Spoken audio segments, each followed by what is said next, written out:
Hello students, जय श्री कृष्ण, जय स्वामीनारायण, नमस्ते, आदाब, प्रणाम, सलाम अलैकुम वगैरह वगैरह वगैरह।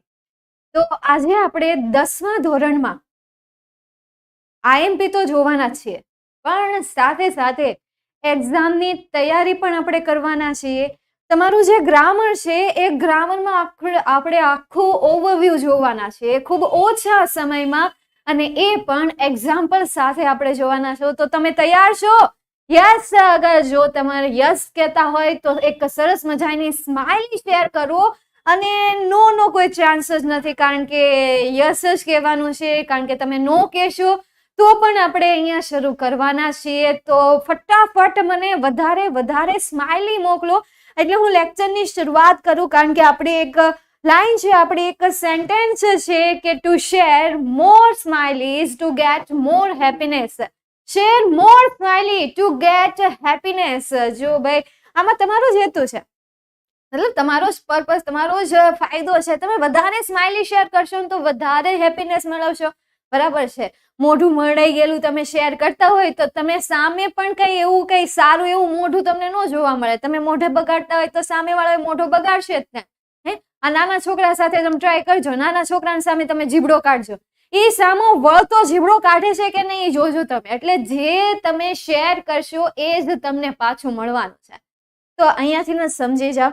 ચાલો તો આવા દો જલ્દી। હાય જેટલા પણ વિદ્યાર્થીઓ આવી ગયા છે એ દરેક વિદ્યાર્થીઓને ધ્રુવી મેમના હાય ગુજરાતીમાં નમસ્કાર, જય શ્રી કૃષ્ણ। તમે તમારો દિવસ સારી રીતે એન્જોય કરી રહ્યા છો, અને એક્ઝામ પણ બાકીની જે પણ તમારી ગઈ એ બહુ મસ્ત ગઈ હશે એવી આશા છે, કારણ કે એવું ઘણા બધા વિદ્યાર્થીઓ પાસેથી સાંભળવા મળ્યું છે કે આ વખતે જે પણ પેપર છે પેપર બહુ ઇઝી છે, એમના માટે સારા પડ્યા છે।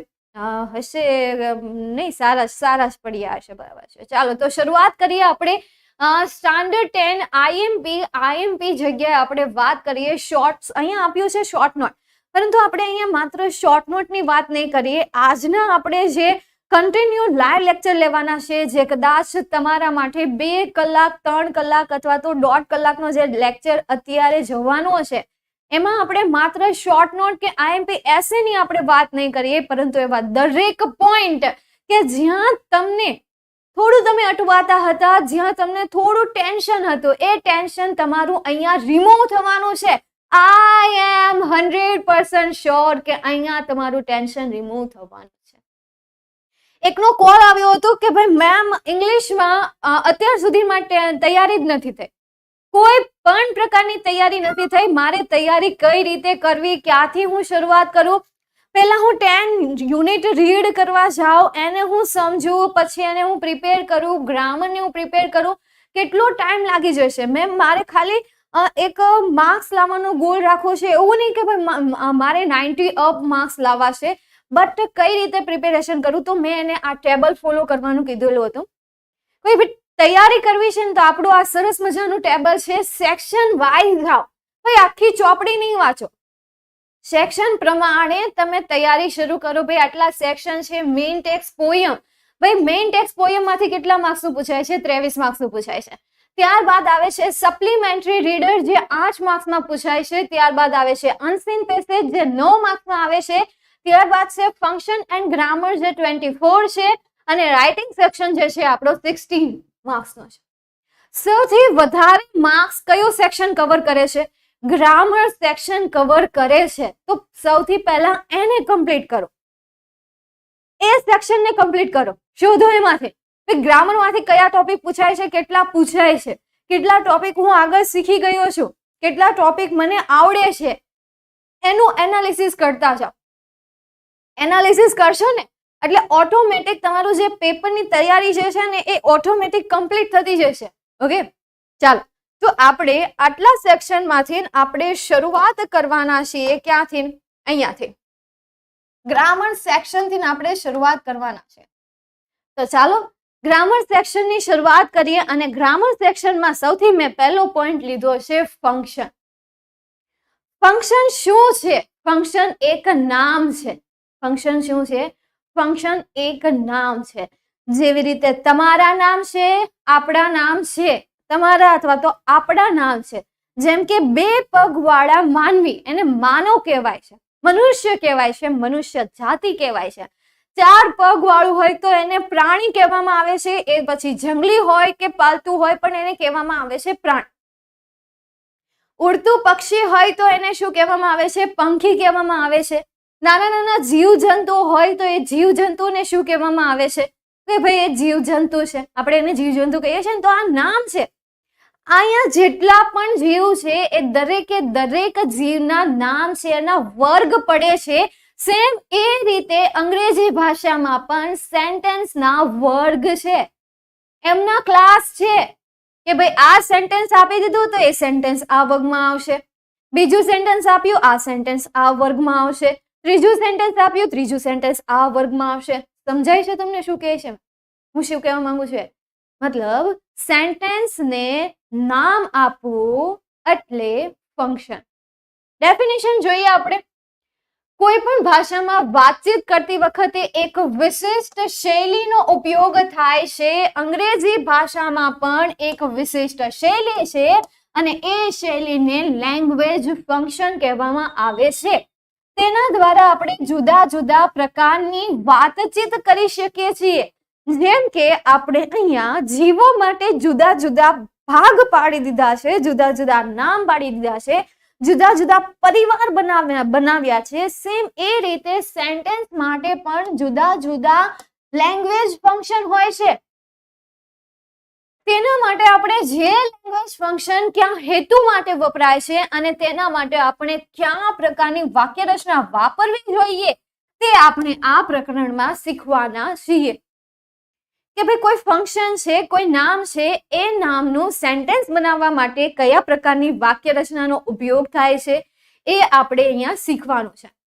ફંક્શનમાંથી તમને કેટલા પ્રકારના ક્વેશ્ચન પૂછાય છે? 3 પ્રકારના અલગ અલગ ક્વેશ્ચન તમારે બોર્ડમાં પૂછાશે. અને ત્રણેયમાં શું હશે? MCQ જ હશે. શું હશે? ત્રણેયમાં MCQ બેઝ જ પૂછાય. આપણે પહેલાની વાત જ નથી કરવાની. પહેલા આમ પૂછાતું હતું, પહેલા આમ હતું, પહેલા ક્વેશ્ચન આ રીતે પૂછાતો હતો, આનું માર્ક્સ આટલા હતા. આપણે પહેલાની વાત કરવાની જ નથી. તમે ભૂતકાળમાં જવાના છો નહીં. અત્યારે હાલમાં તમારે એક્ઝામ દેવાની છે ને, તો હાલમાં તમારે આ 3 ક્વેશ્ચનમાં MCQ આપવામાં આવશે, 4 ઓપ્શન આપવામાં આવશે. ક્વેશ્ચન પૂછવાની રીત અલગ હશે પણ ક્વેશ્ચન હશે એક જ ટોપિકનો. અને સૌથી વધારે જે 24 માર્ક્સનું ગ્રામર પૂછવાનું છે ને, 24 માર્ક્સના ગ્રામરમાં 9 માર્ક્સનું તમારું ફંક્શન છે. ચાલો ડિવાઈડ કરી દો. 9 માર્ક્સ ક્યાં ડિવાઈડ થશે? 3 માર્ક્સ મેન્સ ધ ફંક્શનમાં, કમ્પ્લીટેશન ડાયલોગમાં પણ 3 માર્ક્સ, ધેન કમ્પ્લીટેશન સેન્ટેન્સ એમાં પણ 3 માર્ક. એ 3 ને આ જે 3 ક્વેશ્ચન છે ને, એ 3 ક્વેશ્ચન આપણે અમુક એક્ઝામ્પલ પણ જોઈશું. 1 થી 2 એક્ઝામ્પલ આપણે જોઈશું.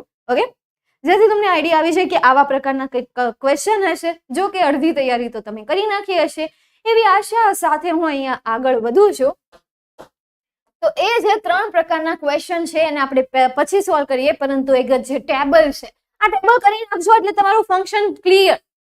અને જો તમે અત્યારે જ મારી સાથે જ તૈયારી શરૂ કરી દો, મારી સાથે જ યાદ રાખવાનું શરૂ કરી દો, સમજી લ્યો, તો માત્ર ને માત્ર તમારે 1-2 એક્ઝામ્પલ સોલ્વ કરવાના છે અને પછી તમારે યુદ્ધ લડવા માટે વયું જવાનું છે એક્ઝામ દેવા એક્ઝામિનેશન સેન્ટર પર. ઓકે, ચાલો શરૂઆત કરીએ. અહીંયા હવે આપણે આપણી નાની અમથી કથાની શરૂઆત કરવા જઈ રહ્યા છીએ અને એ કથાનું નામ છે ફંક્શન. અને એ કથામાં તમારે મુખ્યત્વે 2 બાબતો આમાં એડ કરવાની રહેશે, હોમવાની રહેશે. એડ કરવાની નહીં, આપણે કથા કરવા જઈ રહ્યા છીએ ને, તો હવનમાં તમારે હોમવાનું રહેશે. એક તો તમારું કોન્સન્ટ્રેશન, બીજું તમારું માઇન્ડ. આ 2 વસ્તુ અહીંયા તમારે કથામાં હોમવાની રહેશે. તો જ એ સફળ થશે, તો જ એનો તમને પ્રસાદ મળશે, નકર તમને એનો પ્રસાદ નહીં મળે. ચાલો જોઈએ. Describing person. ડિસ્ક્રાઇબિંગ પર્સન, પર્સનને વ્યક્ત કરવા માટે કયા કયા વર્ડનો યુઝ થાય? વો, વોમ, વોઝ. કે જે, કે જેને, કે જેની, જેનું, જેના. કે જે છે મનુષ્ય માટે વપરાય છે. વોમ કે જે છે એ પણ મનુષ્ય માટે વપરાય છે. વોઝ કે જેમાં માલિકી અને સંબંધ બનાવવા માટે અથવા તો એને દર્શાવવા માટે વોઝનો ઉપયોગ થાય છે. તો આ જે છે એ કીવર્ડ છે. આપણે આને શું કહી શકીએ? Key point, important point. અત્યારે આપણે જે પણ કલાક દોઢ કલાક ભણવાના છે એમાં આપણે ઇમ્પોર્ટન્ટ પોઈન્ટ જોવાના છે, ગ્રામરના ઇમ્પોર્ટન્ટ પોઈન્ટ જોવાના છે, અને ત્યારબાદ આપણે આઈએમપી એસે અને આઈએમપી શોર્ટ નોટ તરફ જવાના છે. બસ તમારે મારી સાથે કન્ટિન્યુ રહેવું પડશે. ઓકે, ચાલો જોઈએ. ત્યારબાદ છે નેક્સ્ટ આપણે જોઈએ ડિસ્ક્રાઇબિંગ થિંગ એન્ડ એનિમલ. કોઈ પણ વસ્તુ આપણે ડિસ્ક્રાઇબ કરવી હોય અથવા તો કોઈ પ્રાણી આપણે ડિસ્ક્રાઇબ કરવું હોય સેન્ટેન્સમાં, ત્યારે શેનો ઉપયોગ થાય છે? વિચનો અને ધેટનો. કે જે માત્ર ને માત્ર કોના માટે વપરાય છે? વસ્તુ માટે અને પ્રાણી માટે. આપણા માટે નહીં. આપણા માટે ઉપરના જે 3 શબ્દો છે ને એ આપણા માટે વપરાશે. વિચ અને ધેટ જે છે એ માત્ર ને માત્ર પ્રાણી માટે વપરાશે અથવા તો વસ્તુ માટે વપરાશે. Okay, done. ત્યારબાદ ડિસ્ક્રાઇબિંગ લોકેશન ઓર પ્લેસ. સ્થળ. Describing location and place. Location દર્શાવવા માટે અને પ્લેસ દર્શાવવા માટે વન એન્ડ ઓનલી વર્ડ છે વેર. હા, બીજા પણ વર્ડ છે જેમ કે વિચ તો નહીં આવે, પરંતુ લોકેશન દર્શાવવા માટે વિચનો પણ તમે યુઝ કરી શકો. બટ વિચ જે છે તમારે થિંગમાં રાખવાનું. વેર જે છે એ શું દર્શાવે છે? લોકેશન દર્શાવે છે. ધેર પણ લોકેશન દર્શાવે છે. ત્યારબાદ જોઈએ સ્પેસિફાઈંગ લોકેશન. ડિસ્ક્રાઇબિંગ લોકેશનમાં વેર, સ્પેસિફાઈંગ લોકેશન જો છે એમાં આવશે in, on, near, at, under, behind, here અને ધેર. ફરી એક વખત, સ્પેસિફાઈંગ લોકેશન ઓર પ્લેસ, એના માટે in, on, near, at, under, behind, here અને ધેર. હજી ટાઈમ વાળું બીજું એક છે ડિસ્ક્રાઇબિંગ ટાઈમ અને સ્પેસિફાઈંગ ટાઈમ. આ યાદ રાખજો. હમણાં તમારે આવશે point of time, duration of time. તો કોને પોઈન્ટ ઓફ ટાઈમ કહેવાય, કોને ડ્યુરેશન ઓફ ટાઈમ કહેવાય, એ સમજવું તમારા માટે ઇમ્પોર્ટન્ટ છે. ચાલો તો એને જ આપણે સમજીએ. સમજાય છે ને? અહીંયા જે આપ્યા છે એ કીવર્ડ છે. હજી એકવાર હું તમને રિપીટ કરી દઉં. અહીંયા જે પણ શબ્દ આપેલા છે એ શબ્દ કીવર્ડ છે કે જેની મદદથી તમારે એને સેન્ટેન્સમાંથી ગોતવાના છે. ત્યારબાદ એને કરેક્ટ ફંક્શન સાથે જોડી દેવાનું છે. સમજાય છે?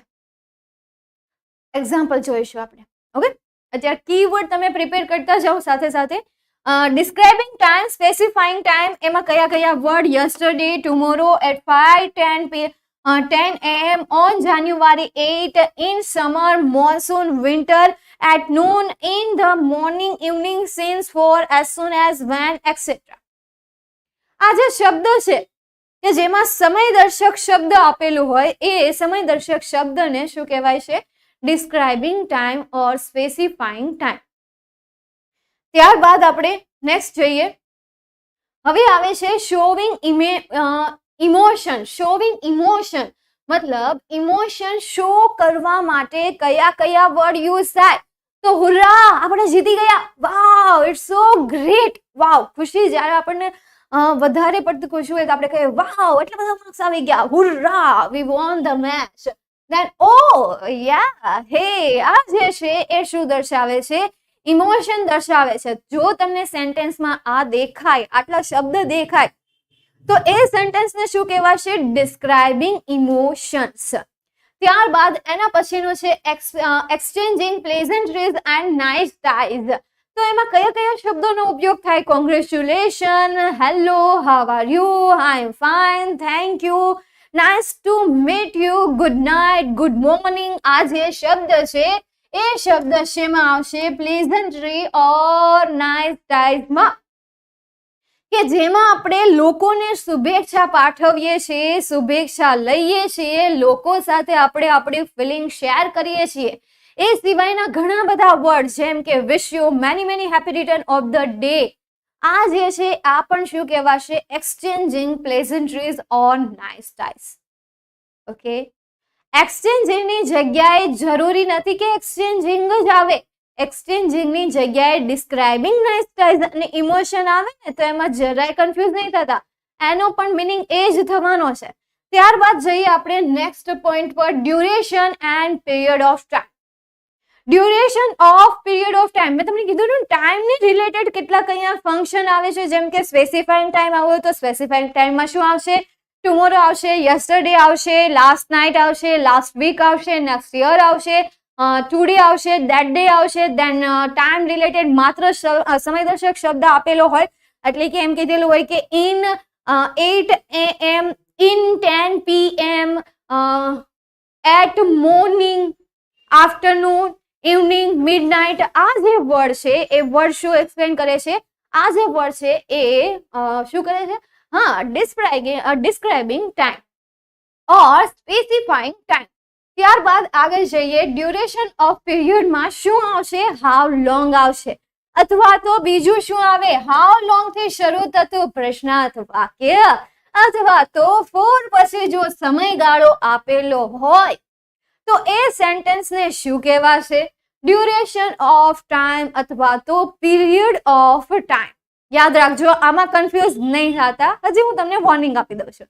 ડ્યુરેશન ઓફ ટાઈમમાં શું આવશે? હાઉ લોંગ થી શરૂ થતો પ્રશ્ન હોય તો એને સિકિંગ ઇન્ફોર્મેશન તો કહેવાય જ, પરંતુ સાથે સાથે એને ડ્યુરેશન ઓફ ટાઈમ અથવા તો પીરિયડ ઓફ ટાઈમ કહેવામાં આવે છે.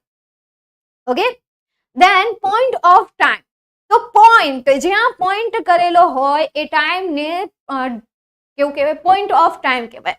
એમાં કયા વર્ડ છે? તો સિન્સ, વેન થી શરૂ થતો પ્રશ્નાર્થ વાક્ય. ફરી એક વખત, સિન્સ, વેન થી શરૂ થતું પ્રશ્નાર્થ વાક્ય અને સિન્સ પછી જો સમય આપેલો હોય તો એ સેન્ટેન્સને પોઈન્ટ ઓફ ટાઈમ કહેવાય. ઓકે, ત્યારબાદ function number 10, inquiry as a nature, seeking information. Inquiry as a nature and seeking information. Inquiry as a nature અને સિકિંગ ઇન્ફોર્મેશન એટલે શું થાય ખબર? પ્રશ્ન પૂછવા થાય. પ્રશ્ન પૂછવા થાય તો મતલબ જે સેન્ટેન્સમાં પ્રશ્ન ચિહ્ન છે એ સેન્ટેન્સને સિકિંગ ઇન્ફોર્મેશન અથવા તો કેવું ઇન્ફોર્મેશન કહેવાય? બીજું શું કહેવાય? હા, ઇન્ક્વાયરી એઝ અ નેચર. યાદ રહી ગયું? તો જે પ્રશ્નમાં જે સેન્ટેન્સમાં ક્વેશ્ચન હોય છે, જે સેન્ટેન્સમાં ક્વેશ્ચન માર્કની નિશાની હોય છે, એ સેન્ટેન્સને સિકિંગ ઇન્ફોર્મેશન અથવા તો ઇન્ક્વાયરી ઓફ નેચર કહેવામાં આવે છે.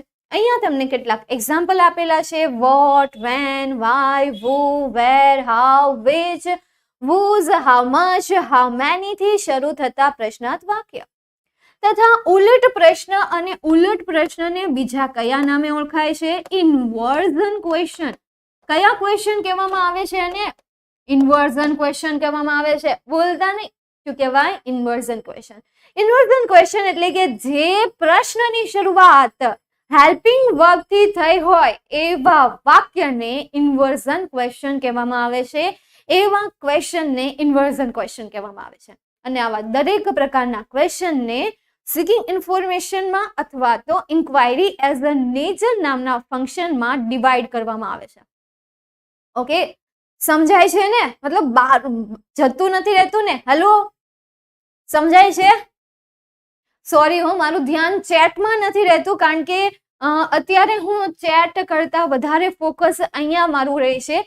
છતાં પણ જ્યારે જ્યારે મને યાદ આવતું જશે ત્યારે ત્યારે હું તમને તમારા ક્વેશ્ચન, જે પણ ક્વેશ્ચન હોય એ ક્વેશ્ચનને હું લેતી જઈશ.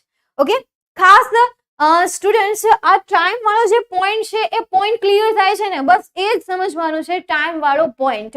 અને એટલું બધું ટેન્શન નહીં લો. ફંક્શન જે છે એ એકદમ ઈઝી છે, બસ તમારે એને સમજવાનો પ્રયત્ન કરવાનો છે.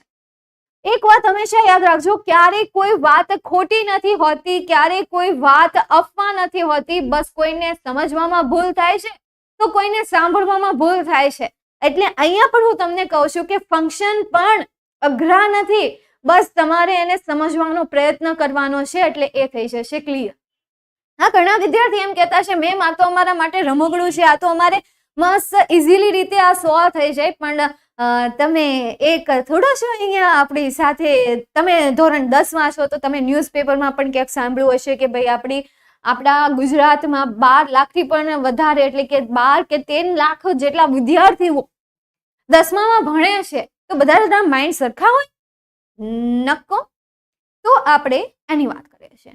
બસ તમારે સમજવાનો પ્રયત્ન કરવાનો છે. ઓકે, ચાલો ત્યારબાદ આગળ જઈએ. હું ટ્રાય કરીશ કે હું જેટલું સરળતાથી હું સમજાવવાનો પ્રયત્ન કરું એટલું જેટલું કરાવી શકું અથવા તો થઈ શકે એટલું સરળતાથી હું ભણાવવાનો પ્રયત્ન કરીશ. ઓકે, ચાલો ટ્રાય કરી છે મેં અહીંયા કીવર્ડ ભેગા કરીને એનું ગુજરાતી લખીને ફંક્શન લખીને એક ટેબલ બનાવીને તમારી સામે પ્રેઝન્ટ કર્યું છે. આઈ હોપ કે આ ટેબલ તમને હેલ્પફુલ થઈ શકે નીવડે. Indicating contrast. કોન્ટ્રાસ્ટ એટલે શું થાય વિદ્યાર્થી મિત્રો? વિરોધાભાસ. કોન્ટ્રાસ્ટ મતલબ શું થશે? વિરોધાભાસ થશે. અને વિરોધાભાસ દર્શાવતા શબ્દ કયા કયા છે? બટ, યેટ, સ્ટીલ, ધો, અલ્ધો, however, even, though, even if, as, despite, in spite of. બધાના મિનિંગ શું થાય? છતાં પણ. આટલા શબ્દ છે અને આટલા શબ્દનું મિનિંગ શું થાય છે? છતાં પણ થાય છે. જો કે આટલા શબ્દ તમારે આવતા નથી, પણ જેટલા આવે છે એટલા તમે પ્રિપેર કરી નાખો.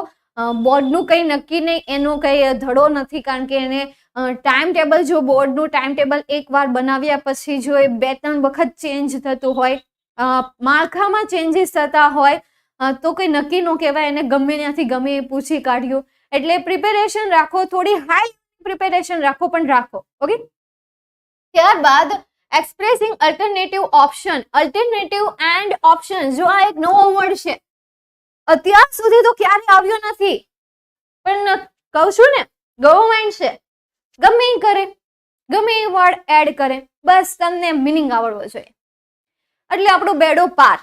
ઓકે, તો અહીંયા અલ્ટરનેટિવ માટે કેટલા વર્ડ છે? Or, either, or and neither, nor. Either, or અને ઓર નું ગુજરાતી થાય 2 માંથી 1. નાઈધર નોર નું ગુજરાતી થાય 2 માંથી 1 પણ નહીં. આ પણ નહીં, પેલું પણ નહીં. એક એક્ઝામ્પલ તમે આ બધાના એક એક્ઝામ્પલ જોઈ લેજો. જેટલું ઝડપથી જોવાય એમ હોય એટલી ઝડપથી જોઈ લેજો. ઓકે, ત્યારબાદ આગળ જઈએ આપણે રિપોર્ટિંગ ઇવેન્ટ. તો રિપોર્ટિંગ ઇવેન્ટમાં ઇનડાયરેક્ટ સ્પીચના જેટલા પણ સેન્ટેન્સ છે, ઇનડિરેક્ટ સ્પીચના જેટલા સેન્ટેન્સ છે એ દરેક સેન્ટેન્સને રિપોર્ટિંગ ઇવેન્ટ કહેવાય છે. તો આના માટે તમને રિપોર્ટેડ સ્પીચ આવડવી જરૂરી છે. ત્યારબાદ ડિસ્ક્રાઇબિંગ પ્રોસેસ. પ્રોસેસ મતલબ કે જે વાક્યની શરૂઆત આજ્ઞાત ક્રિયાપદથી થઈ હોય, for example stop comment, stop talking and write ill word. જે ખરાબ શબ્દો અત્યારે લખી રહ્યા છે ને, અથવા તો વધારાની જે વાતો કરી રહ્યા છે ને, એને શું કરો? બંધ કરી દો. Stop door, on AC, off fan, off light, please come here, may I coming તો નહીં આવે, પ્લીઝ કમ હિયર. તો આ જે વર્ડ છે એ વર્ડને શું કહેવાશે? ડિસ્ક્રાઇબિંગ પ્રોસેસ કહેવાશે.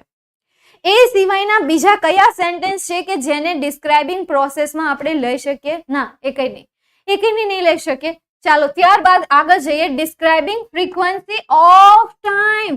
Describing frequency of time. Time ન આપેલો હોય ને અને માત્ર એમ આપ્યું હોય ને ડિસ્ક્રાઇબિંગ ફ્રીક્વન્સી, તો પણ આ કી પોઈન્ટ આવશે. અને જો આ રીતે લખેલું હોય તો આ કી પોઈન્ટ તો આવવાના છે, અને આ મેનરમાં પણ આવશે. ઓકે, કારણ કે તમે હંમેશા જે ક્રિયા કરો છો તો એ તમારા મેનર થયા. Okay, always, never, sometimes, often, usually, generally, frequently, occasionally, almost never, daily, every day, et cetera word. મોટા ભાગના વર્ડ કે જે તમારે 10મામાં આવે છે એ વર્ડ મેં અહીંયા લખી દીધેલા છે. આના કરતા વધારે વર્ડ પણ આવે, એક વર્ડનો ઉમેરો કરીને બીજા વર્ડ પણ ક્રિએટ થઈ શકે, પણ અત્યારે માત્ર તમારે આટલા જ પ્રિપેર કરવાના રહેશે. ત્યારબાદ આગળ હજી ફંક્શન આપણા કન્ટિન્યુ છે. Describing reason. તો રીઝન દર્શાવતા કયા છે? Because of, so, therefore, as a result. તો આટલા જે વર્ડ છે એ શું દર્શાવે છે? રીઝન દર્શાવે છે. Describing reason. ત્યારબાદનો ફંક્શન છે શોવિંગ સજેશન, તો સજેશન આપતો શબ્દ કયો છે? શુડ. શુડ જે છે એ શું આપે છે? સજેશન આપે છે. ત્યારબાદ છે એબિલિટી. એબિલિટી એટલે શું થશે? ક્ષમતા. તો ક્ષમતા દર્શક શબ્દ કયો છે? Can, could, be, able to વાળા વિધાન વાક્યોને શોવિંગ એબિલિટી અથવા તો ડિસ્ક્રાઇબિંગ એબિલિટી અથવા તો એક્સપ્રેસ એબિલિટી કહેવામાં આવશે. હું કહું ને એટલા વર્ડ તમે ગમે એની સાથે જોડી શકશો. Describing, specifying, expressing. આ વર્ડ મોટા ભાગના ફંક્શનમાં આગળ જોડાઈને એક નવો ફંક્શન બની શકે છે. ઓકે, બસ અહીંયા તમે અવેર રહેજો. ત્યારબાદ કમ્પેરિંગ થિંગ. તો કમ્પેરિંગ થિંગમાં 3 ડિગ્રી આવે: કમ્પેરેટિવ, સુપરલેટિવ, પોઝિટિવ. ઓકે. ત્યારબાદ ડિસ્ક્રાઇબિંગ એન્ડ એક્સપ્રેસિંગ કન્ડિશન. શરત દર્શાવવા માટે કયા કયા શબ્દો વપરાય છે? તો ઇફ ઓર અનલેસ થી શરૂ થતા સિમ્પલ પ્રેઝન્ટ ટેન્સ ના વાક્ય. અત્યારે માત્ર ને માત્ર તમારે સિમ્પલ પ્રેઝન્ટ ટેન્સ જ આવશે. પછી ઇફ અને અનલેસ થી શરૂ થતા ભૂતકાળના વાક્યો પણ આવે છે. પણ અત્યારે માત્ર ને માત્ર 10મા ધોરણમાં તમારે સિમ્પલ પ્રેઝન્ટ ટેન્સ નું સેન્ટેન્સ તૈયાર કરવાનું રહેશે. ઓકે. ત્યારબાદ આગળ જઈએ. ડિસ્ક્રાઇબિંગ રિક્વેસ્ટ ઓર મેકિંગ રિક્વેસ્ટ. વિનંતી કરવાની છે અને વિનંતી કરતો શબ્દ કયો છે? Please, kindly. આ જે આજ્ઞાત વાક્ય છે એ આજ્ઞાત વાક્ય રિક્વેસ્ટ કરવા માટે હોય છે. એ સિવાયના બીજા કયા આજ્ઞાત ક્રિયાપદ? તો એ સિવાયના બીજા આજ્ઞાત ક્રિયાપદ છે કેન, કુડ, વિલ, વુડ થી શરૂ થતા ઉલટ પ્રશ્ન. હવે જો અહીંયા ધ્યાન રાખજો, જરૂરી નથી કે કેન થી શરૂ થતા, કુડ થી શરૂ થતા, વિલ થી શરૂ થતા, વુડ થી શરૂ થતા ઉલટ પ્રશ્નો હંમેશા મેકિંગ રિક્વેસ્ટિંગમાં આવે એવું જરૂરી નથી. એ બીજે ક્યાં આવશે? આન્સર આપો. એ બીજે કઈ જગ્યાએ આવશે? આ જે ઉલટ પ્રશ્ન છે, આ જે ઉલટ પ્રશ્ન છે એને અત્યારે આપણે શું કહી રહ્યા છીએ? ડિસ્ક્રાઇબિંગ રિક્વેસ્ટ અને મેકિંગ રિક્વેસ્ટ, રાઈટ? તો આ જ સેન્ટેન્સ આ સેન્ટેન્સને બીજા કોઈ ફંક્શનમાં આપણે નામ આપી શકીએ છીએ ખરા? If yes, then which function? કયું function? Yes, seeking information. Inquiry as the nature. સમજી ગયા ને? મતલબ અહીંયા એક સેન્ટેન્સનું માત્ર એક જ ફંક્શનિક નામ હોય એવું જરૂરી નથી. 2 કરતા વધારે ફંક્શન એમાં સમાયેલા હોઈ શકે. જે રીતે આપણી દ્રષ્ટિમાં આપણા મિત્રો જે હોય છે એ કેવા હોય છે? જંગલી હોય, જનાવર હોય, નવરી બજાર હોય, ભટકતી આત્મા હોય, વાંદરો હોય, વાંદરી હોય, નવરો હોય, નવરી હોય. મતલબ આપણે એને પણ જંગલી જાનવરના નામેથી બોલાવીએ છીએ ને. જંગલી જાનવર, તું જંગલી જાનવર છે, તો તું જંગલી બિલાડો છે. બરાબર. તો સેમ એ રીતે અહીંયા પણ ફંક્શનના એક સેન્ટેન્સને એક કરતા વધારે ફંક્શનના નામ આપી શકાય છે. આગળ જઈએ. Expressing necessity. નેસેસિટી મતલબ ફરજિયાતપણું. અને ફરજિયાતપણું શેમાં હોય છે? મસ્ટમાં, હેવ ટુ માં, હેઝ ટુ વાળા વિધાન વાક્યમાં. ઓકે. ત્યારબાદ આગળ વધીએ. Expressing possibility. પોસિબિલિટી એટલે શું થશે? સંભાવના. અને એમાં માત્ર 2 જ વર્ડ છે, મે ઓર માઇટ. ત્યારબાદ છે આસ્કિંગ અબાઉટ નંબર. તો નંબર માત્ર ને માત્ર એક શબ્દથી પૂછાય છે, હાઉ મેની. હજી એક શબ્દ છે મેની. સેન્ટેન્સમાં મેની આપેલું હોય, બીજું કોઈ કીવર્ડ ત્યાં ન આપ્યું હોય તો એ સેન્ટેન્સને પણ શું કહેવાશે? Asking about number. નહીં, આસ્કિંગ તો નહીં જ કહેવાય, કારણ કે આસ્કિંગમાં પ્રશ્ન હોવો જોઈએ. આ ટોકિંગ અબાઉટ નંબર હોય તો બરાબર છે. ત્યારબાદ આસ્કિંગ અબાઉટ ક્વોન્ટિટી. તો એમાં કયો શબ્દ આવશે? How much. ત્યારબાદ making suggestion, expressing advice. Suggestion, advice. હજી એક શબ્દ રહી ગયો, હું તમને આપું. હા, આપું જ ને, પછી આગળ જતા પ્રોબ્લેમ ન પડવી જોઈએ 12માં પણ. અત્યારે ભણ્યા પછી 12માં માત્ર વાક્ય રચના જ પાકી કરવાની રહે તમારે. અત્યારે કીવર્ડ બધા કડ કડાટ એવા મસ્ત કરી નાખો ને, 12માં તમારે કોઈ તકલીફ જ ન પડવી જોઈએ. તો અહીંયા ઓબ્લિગેશન માટે કયો શબ્દ યુઝ થાય છે? કયો છે? શુડ. શું છે? શુડ. ત્યારબાદ એક્સપ્રેસિંગ પર્પઝ. બહુ રેર કેસમાં પૂછાતો ક્વેશ્ચન છે. તમારા સિલેબસમાં આ ક્વેશ્ચન હોવો ન જોઈએ, આ ફંક્શન પણ ન હોવું જોઈએ, કારણ કે આ જે લેવલ છે એ થોડુંક સ્ટાન્ડર્ડ 12 નું છે, પણ આ તમારે એડિટિંગમાં પણ પૂછાય છે. જેમ કે ઇન ઓર્ડર ટુ છે, તો ઇન ઓર્ડર ટુ પછી શું આવે? ઇન ઓર્ડર ટુ પછી આઈએનજી આવે. તો અત્યારે તમને આ ફંક્શનમાં આવે તો કોઈ પ્રોબ્લેમ તો નથી, એ તમારે એડિટિંગમાં કામમાં આવવાનું છે, ત્યાં સુધારો કરવા માટે કામમાં આવશે. તો in order to and with a view to જે છે, સો દેટ જે છે એ શું છે? હેતુ દર્શક શબ્દ. પર્પઝ એટલે શું થશે? હેતુ દર્શક ફંક્શન એટલે expressing purpose, describing purpose, specifying purpose. Okay. ત્યારબાદ શોવિંગ રિઝલ્ટ. રિઝલ્ટ શો કરવા માટે કેટલા ફંક્શન છે? So, dash dash dash that, such, dash dash dash that, to, enough to, etcetera. એટલે શું થાય ખબર? મતલબ કે વાક્યમાં શરૂઆતમાં સો આવે, ત્યારબાદ વચ્ચે વાક્ય રચના પ્રમાણે અમુક વાક્યો આવશે અને ત્યારબાદ ધેટ આવશે, જેનો ઉપયોગ રિઝલ્ટ દર્શાવવા માટે થાય છે. આ પણ તમારે અમુક સ્ટેજ પર નહોતું આવતું, પણ જેમ જેમ જેમ જેમ આગળ જતા ગયા એમ એમ તમારે રિઝલ્ટ એડ થઈ ગયું, પર્પઝ એડ થઈ ગયું. ફંક્શનનું લિસ્ટ તમારા માટે બહુ નાનું હતું, પણ પછી ફંક્શનનું લિસ્ટ તો થોડું તમારા માટે એક એક કરતા કરતા ફંક્શન વધતા ગયા. સેમ એ રીતે 12થમાં પણ ફંક્શન એડ થતા જાય છે, અને એડ થાય તો શું થાય ખબર? Similar meaning. બસ બીજું કોઈ વસ્તુ નહીં, સિમિલર મિનિંગ એમાં એડ કરી દે. જેમ કે અહીંયા હતો આસ્કિંગ અબાઉટ નંબર, એની જગ્યાએ શું આવે? ફંક્શન એડ થાય તો શું ફંક્શન આવી શકે? Talking about number, talking about number, showing number, describing number, specifying number. એ કઈ રીતે?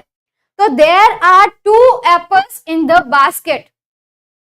તો શું થયું? આ કે ભાઈ અહીંયા નંબર શો કરે છે. There are 2 clock. શું શો કરે છે? નંબર શો કરે છે. તો આગળ પણ જો ફંક્શન એડ થતા જાય તો આવા જ ફંક્શન એડ થશે કે જે તમે ભણી ગયા છો.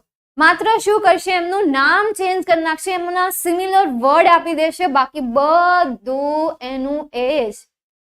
નો changes even in a word, ખાલી એક શબ્દનો ચેન્જ હશે.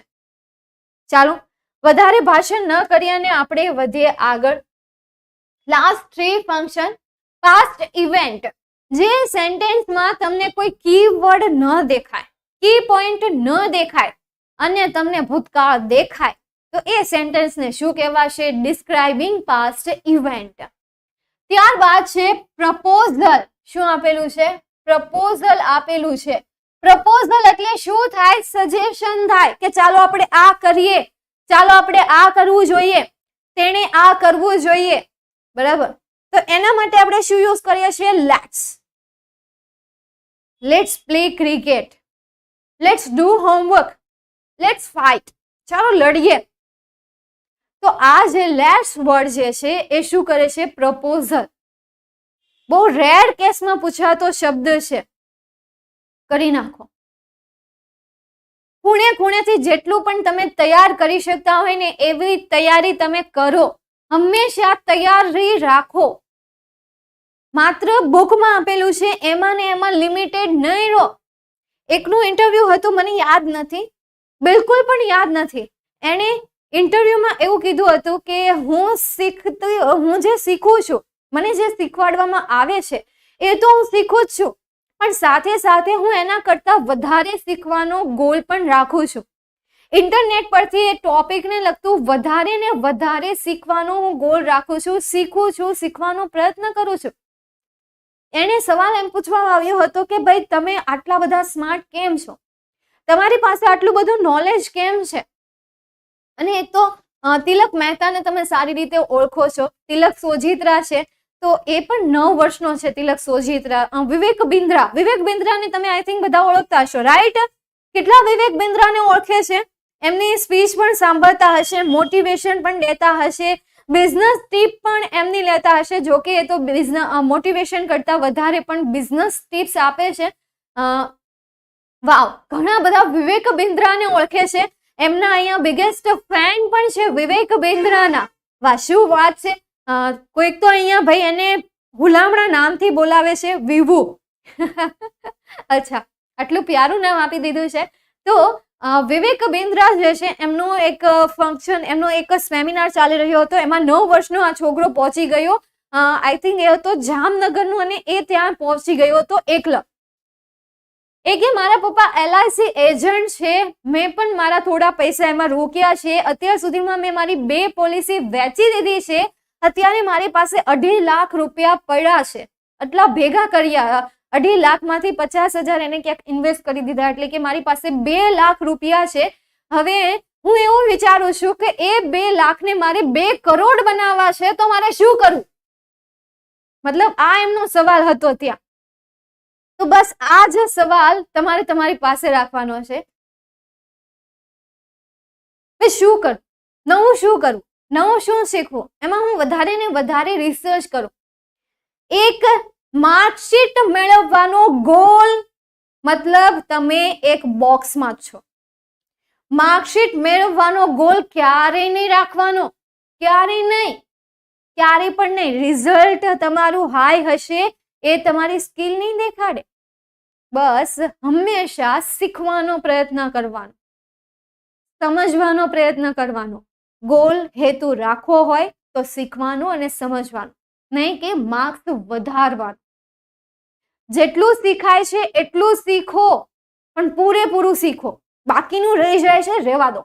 જરૂરી નથી કે દરેક ટોપિક તમે કવર કરી જ લો. ઓકે, બિલકુલ જરૂરી નથી કે તમે બધા ટોપિકને એકદમ પરફેક્ટલી રીતે કરી નાખો. બધા જ ટોપિક જેટલા આપ્યા છે બધા કરી નાખો, નહીં. જેટલા કરો છો એટલા પરફેક્ટ કરો. બાકીના નથી થતા, લેટ ઇટ ગો. પણ કર્યા છે એ પરફેક્ટ તો કર્યા છે ને. ઓકે, આગળ જઈએ. ત્યારબાદ ડિસ્ક્રાઇબિંગ એક્શન, એટલે આમાં પેસિવ વોઇસના બધા સેન્ટેન્સ આવશે. કયા સેન્ટેન્સ આવશે? પેસિવ વોઇસના. કર્મણી વાક્યો આમાં બધા આવશે, ભૂલતા નહીં. કયા વાક્યો આવશે આમાં? કર્મણી વાક્ય. ચાલ, હવે મેં તમને પહેલા કીધું હતું કે આ ટોપિકમાં 3 પ્રકારના ક્વેશ્ચન પૂછાય છે. Match the following and respond the cues and then complete the sentence. એમાં પહેલો ક્વેશ્ચન છે મેચ ધ ફોલોવિંગ ફંક્શન. તો અહીંયા તમને આપ્યું છે alas, he lost his father. Note કરો આ વર્ડને. અલાસ આપેલું છે. શું શો કરે છે? અલાસ આપેલું છે. તો અલાસમાં તમે શું આન્સર આપશો? અલાસ માટે 4 ઓપ્શન છે: alternative, location, person and emotion. કયો આન્સર આમાં આપશો? Yes, emotion. તો આ પહેલો છે શેમાં આવશે? ડી માં.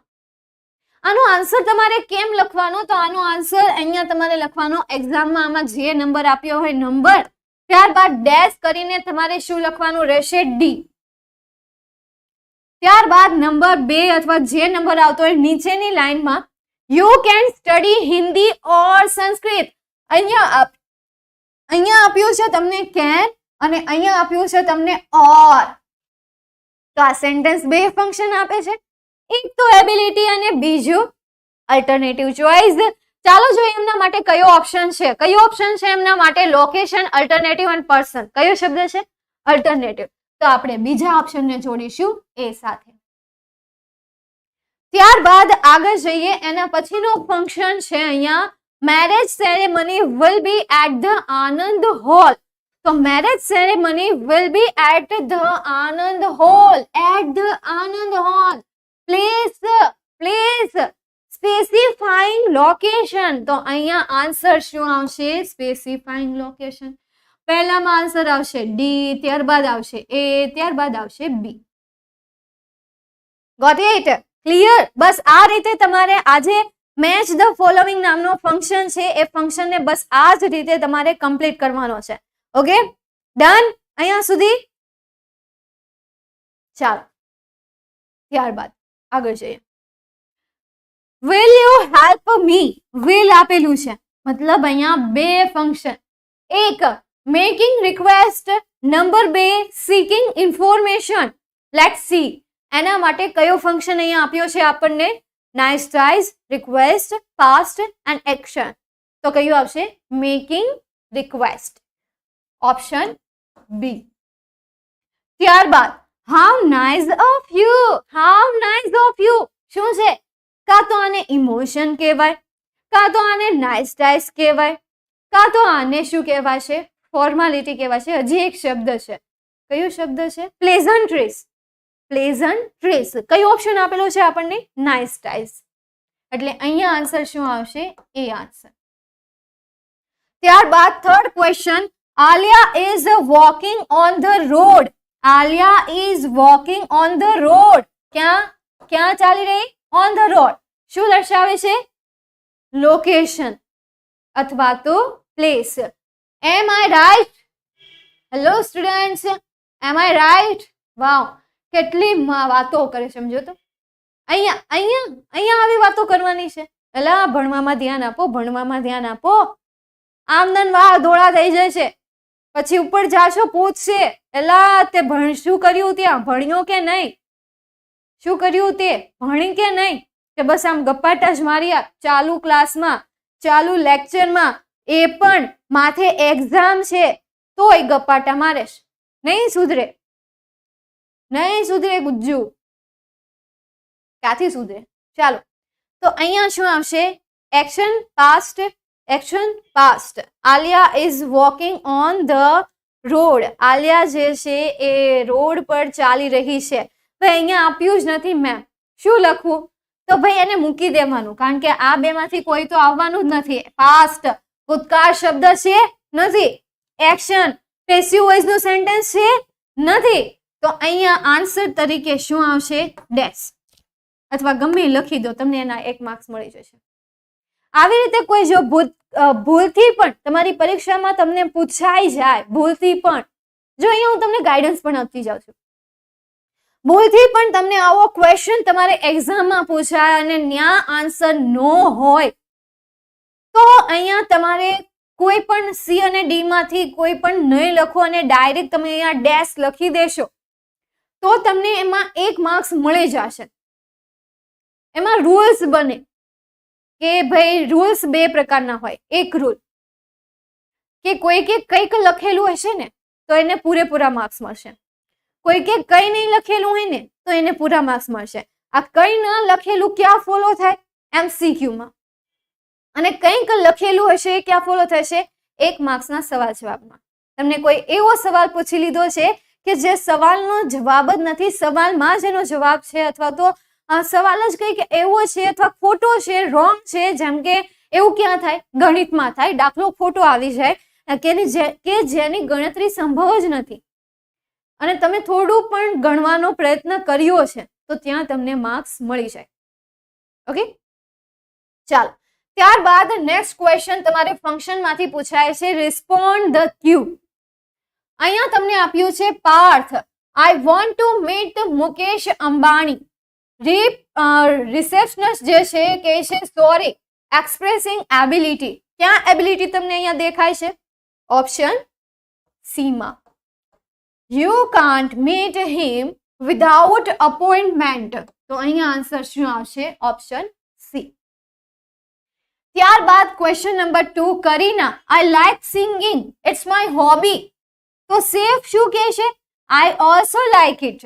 એક્સપ્રેસિંગ ફ્રીક્વન્સી ઓર મેનર. ફ્રીક્વન્સી ઓર મેનર તો ઓલવેઝ આવે કાં તો પછી ly વાળો કોઈ પણ એડવર્બ. તો અહીંયા ક્યાં તમને દેખાય છે? I have sung many songs.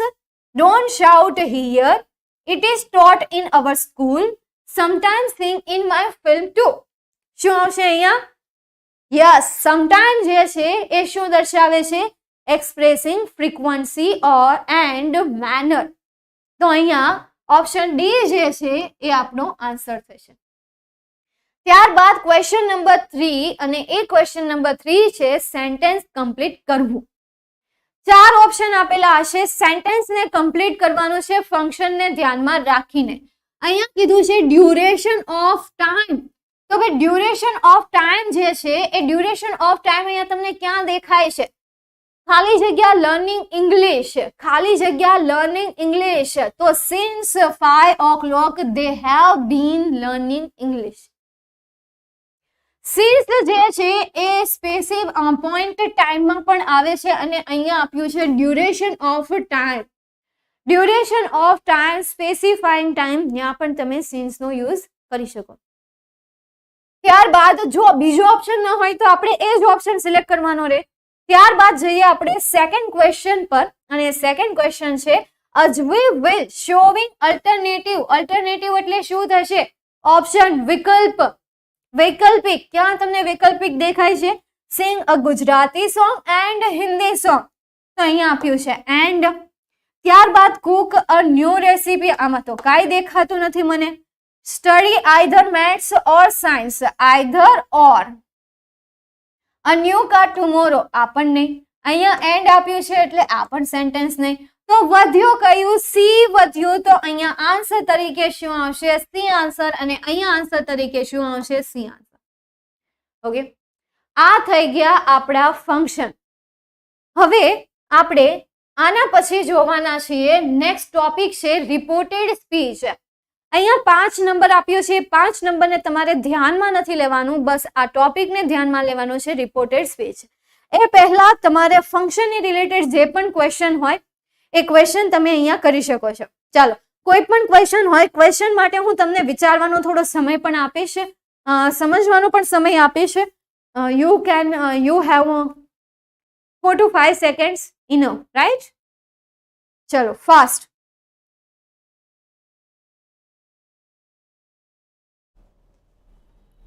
ચાલો, તો આગળ આપણે જોઈશું રિપોર્ટેડ સ્પીચ. રિપોર્ટેડ સ્પીચની શરૂઆત કરીએ એ પહેલાં તમારે જે ઇમ્પોર્ટન્ટ નોટ છે, જે તમને રિપોર્ટેડ સ્પીચ પહેલાં એમનું નોલેજ હોવું જરૂરી છે, એમની માહિતી હોવી જરૂરી છે, એ હું તમને અહીંયા જણાવી દઉં. તમને તમામ ક્રિયાપદ, ભૂતકાળના ક્રિયાપદ તેમજ ભૂત ક્રિયાપદોની, ભૂતકૃદંત ક્રિયાપદોની ઓળખ હોવી જરૂરી છે. મતલબ તમને V1, V2, V3 અને V4 ચારે ફોર્મ ક્રિયાપદના ખબર પડવી જોઈએ કે ભાઈ આ જે છે એ V2નું ફોર્મ છે, આ જે છે એ V3 છે અને આ જે છે એ V4 છે. V4 મતલબ ING અને V3 એટલે ભૂતકૃદંતનું રૂપ અને V2 એટલે ભૂતકાળનું રૂપ, V1 એટલે સાદા વર્તમાન કાળનું રૂપ. ત્યારબાદ બીજો પોઈન્ટ છે કર્તા, કર્મ અને કાળની સમજ પણ અનિવાર્ય છે. જો તમને ક્રિયાપદની સમજ હશે તો તમને કાળની પણ સમજ હશે, પણ સાથે સાથે કર્તા અને કર્મની પણ સમજ હોવી જરૂરી છે. ઓકે, ત્યારબાદ આગળ જઈએ. જો તમને ક્રિયાપદ આવડતા હશે તો direct, indirect, change the text, change the voice જેવા જે ટોપિક છે એ ટોપિકમાં તમે સારા એવા ગુણ મેળવી શકશો. એટલે જો તમને કાળ આવડતું હશે ઓળખતા, કર્તા ઓળખતા આવડતા હશે, કર્મ ઓળખતા આવડતા હશે, દેન ક્રિયાપદના રૂપ જે છે એને તમે ડિફાઇન કરી શકતા હશો, તો આ જે 3 ટોપિક છે, આ 3 ટોપિક સિવાયના ઘણા બધા એવા ટોપિક છે કે જેમાં તમને બહુ બધી હેલ્પ મળશે જો ક્રિયાપદ, કર્તા, કર્મ અને કાળનું નોલેજ હશે તો. ચાલો હવે આપણે શરૂઆત કરીએ જે આપણે આજે શીખવાના છે રિપોર્ટેડ સ્પીચ. તો રિપોર્ટેડ સ્પીચમાં 2 વાક્યના પ્રકાર પડે છે, એક તો ડિરેક્ટ સ્પીચ અને બીજું ઇનડિરેક્ટ સ્પીચ. આપણે ડીપમાં નહીં જઈએ કારણ કે તમે પહેલાં શીખી ગયા છો, 1 વાર નહીં, 2 વાર નહીં, 3 વાર તમે શીખી ગયા છો રિવિઝન કરીને તમારી ટ્યુશનમાં, તમારી સ્કૂલમાં પણ રિવિઝન ચાલતું હોય છે, ટ્યુશનમાં પણ રિવિઝન ચાલતું હોય છે, તો તમને અહીંયા ખબર હશે ડિરેક્ટ સ્પીચ કોને કહેવાય એન્ડ ઇનડિરેક્ટ સ્પીચ કોને કહેવાય. આપણે માત્ર એનું નામકરણ જોઈએ કે ભાઈ નામકરણ શું છે. તો આ રીતે કંઈક વાક્ય છે, Raghav said to Shakti, I show a film. Raghav said to Shakti મતલબ રાઘવ બોલનાર છે, એને કહેવાશે રિપોર્ટર, એને કહેવાશે સબ્જેક્ટ. સેડ ટુ એણે ક્રિયાપદ તરીકે શેનો ઉપયોગ કર્યો છે? સેડનો ઉપયોગ કર્યો છે અને એ શબ્દને રિપોર્ટિંગ વર્બ કહેવાશે. રિપોર્ટેડ સ્પીચમાં એ શબ્દને તમારે રિપોર્ટિંગ વર્બ તરીકે ઓળખવાનો છે અને ત્યારબાદ શક્તિ જે છે સાંભળનાર છે અને સાંભળનાર હોવાથી એના માટે વપરાશે લિસનર. ત્યારબાદ આ જે ડબલ ઇન્વર્ટેડ કોમામાં જે સેન્ટેન્સ લખેલું છે એ સેન્ટેન્સને ડિરેક્ટ સ્પીચ કહેવામાં આવે છે. હવે વાત કરીએ આપણે ઇનડિરેક્ટ સ્પીચ. તો ઉપરનું જે વાક્ય છે એને બીજી રીતે કહેવામાં આવે અથવા તો કોઈ ત્રીજી વ્યક્તિને કહેવા માટે આપણે એ વાક્યમાં થોડા ફેરફાર કરીએ, પરંતુ એના અર્થમાં કોઈ ફેરફાર ન થાય એવા વાક્યને ઇનડિરેક્ટ સ્પીચ કહેવામાં આવે છે. જેમ કે Raghav told Shakti that he had seen a film. તો આ જે છે એને શું કહેવાશે? Indirect speech. હવે ફેરફાર કયા થયા જે હું બોલતી જાઉં એ ફેરફાર ત્યાં જોતા જજો. નંબર 1, સેડ ટુનું શું થયું? ટોલ્ડ થયું. નંબર 2, વાક્યને જોડવા માટે કન્જક્શન તરીકે શું આવ્યું? ધેટ આવ્યું. નંબર 3, કર્તા તરીકે આપણી પાસે ડિરેક્ટ સ્પીચમાં અથવા તો આપણે કહી શકીએ રિપોર્ટેડ સ્પીચમાં શું હતું? આઈ હતું. આઈનું આપણે શું કર્યું? હી કર્યું. મતલબ કોના પ્રમાણે ફેરફાર થયો? કર્તાના પ્રમાણે, બોલનારના પ્રમાણે. ત્યારબાદ શો હતું તો શોનું શું થયું? હેડ સીન થયું. આ 4 ફેરફાર થયા. હવે આ ફેરફાર કેટલા વિભાગમાં વહેંચાયેલા છે એ વિભાગ સમજી લો. કેટલા વિભાગમાં વહેંચાયેલા છે?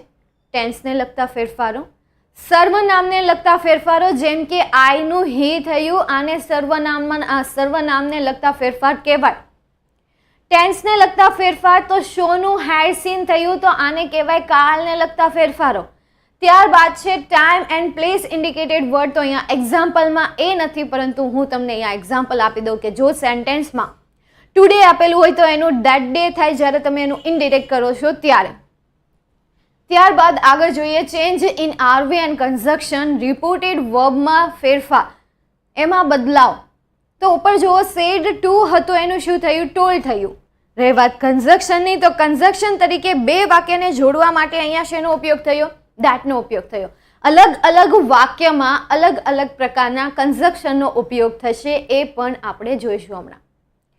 ત્યારબાદ કાળને લગતા જે ફેરફાર છે એ કાળને લગતા ફેરફારનું અહીંયા તમારે એક ટેબલ તૈયાર કરવાનું રહેશે. પણ એક વાત યાદ રાખજો કે આ કાળનું ટેબલ તમારું મિક્સ ન થઈ જાય પેસિવ વોઇસના કાળના ટેબલ સાથે. બંને ટેબલને સેપરેટલી યાદ રાખવાનો પ્રયત્ન કરજો. એવું નથી કહેવાનું કે મેમ એ તો પ્રોબ્લેમ છે તો એને સોલ્વ કરવાની છે, બરાબર. એની કોઈ પિલ્સ નથી મળતી, એની કોઈ દવા નથી મળતી કે મેડિસિન દવા કોઈ પણ દુકાને જઈને કહીએ કે ભાઈ અમને આ બધું ભેગું થઈ જાય છે, એને અલગ કરવાની દવા આપો. ઓકે, એને જાતે અલગ કરવું પડે છે. ઘઉંમાંથી કાકરા આપણે જાતે વીણવા પડે. ભાઈ બધું જમીન નો કરીને આપે. જમીન આપણને ભાઈ ઘઉંને પકવવામાં મદદ કરે છે, ચલો એમાં આપણે ખેતી કરીએ છીએ, બટ એ હેલ્પ તો કરે છે ને ઇનડિરેક્ટલી. પણ એ કાકરા વીણવાનું કામ તો કોણે કરવું પડશે? આપણે જ કરવું પડશે.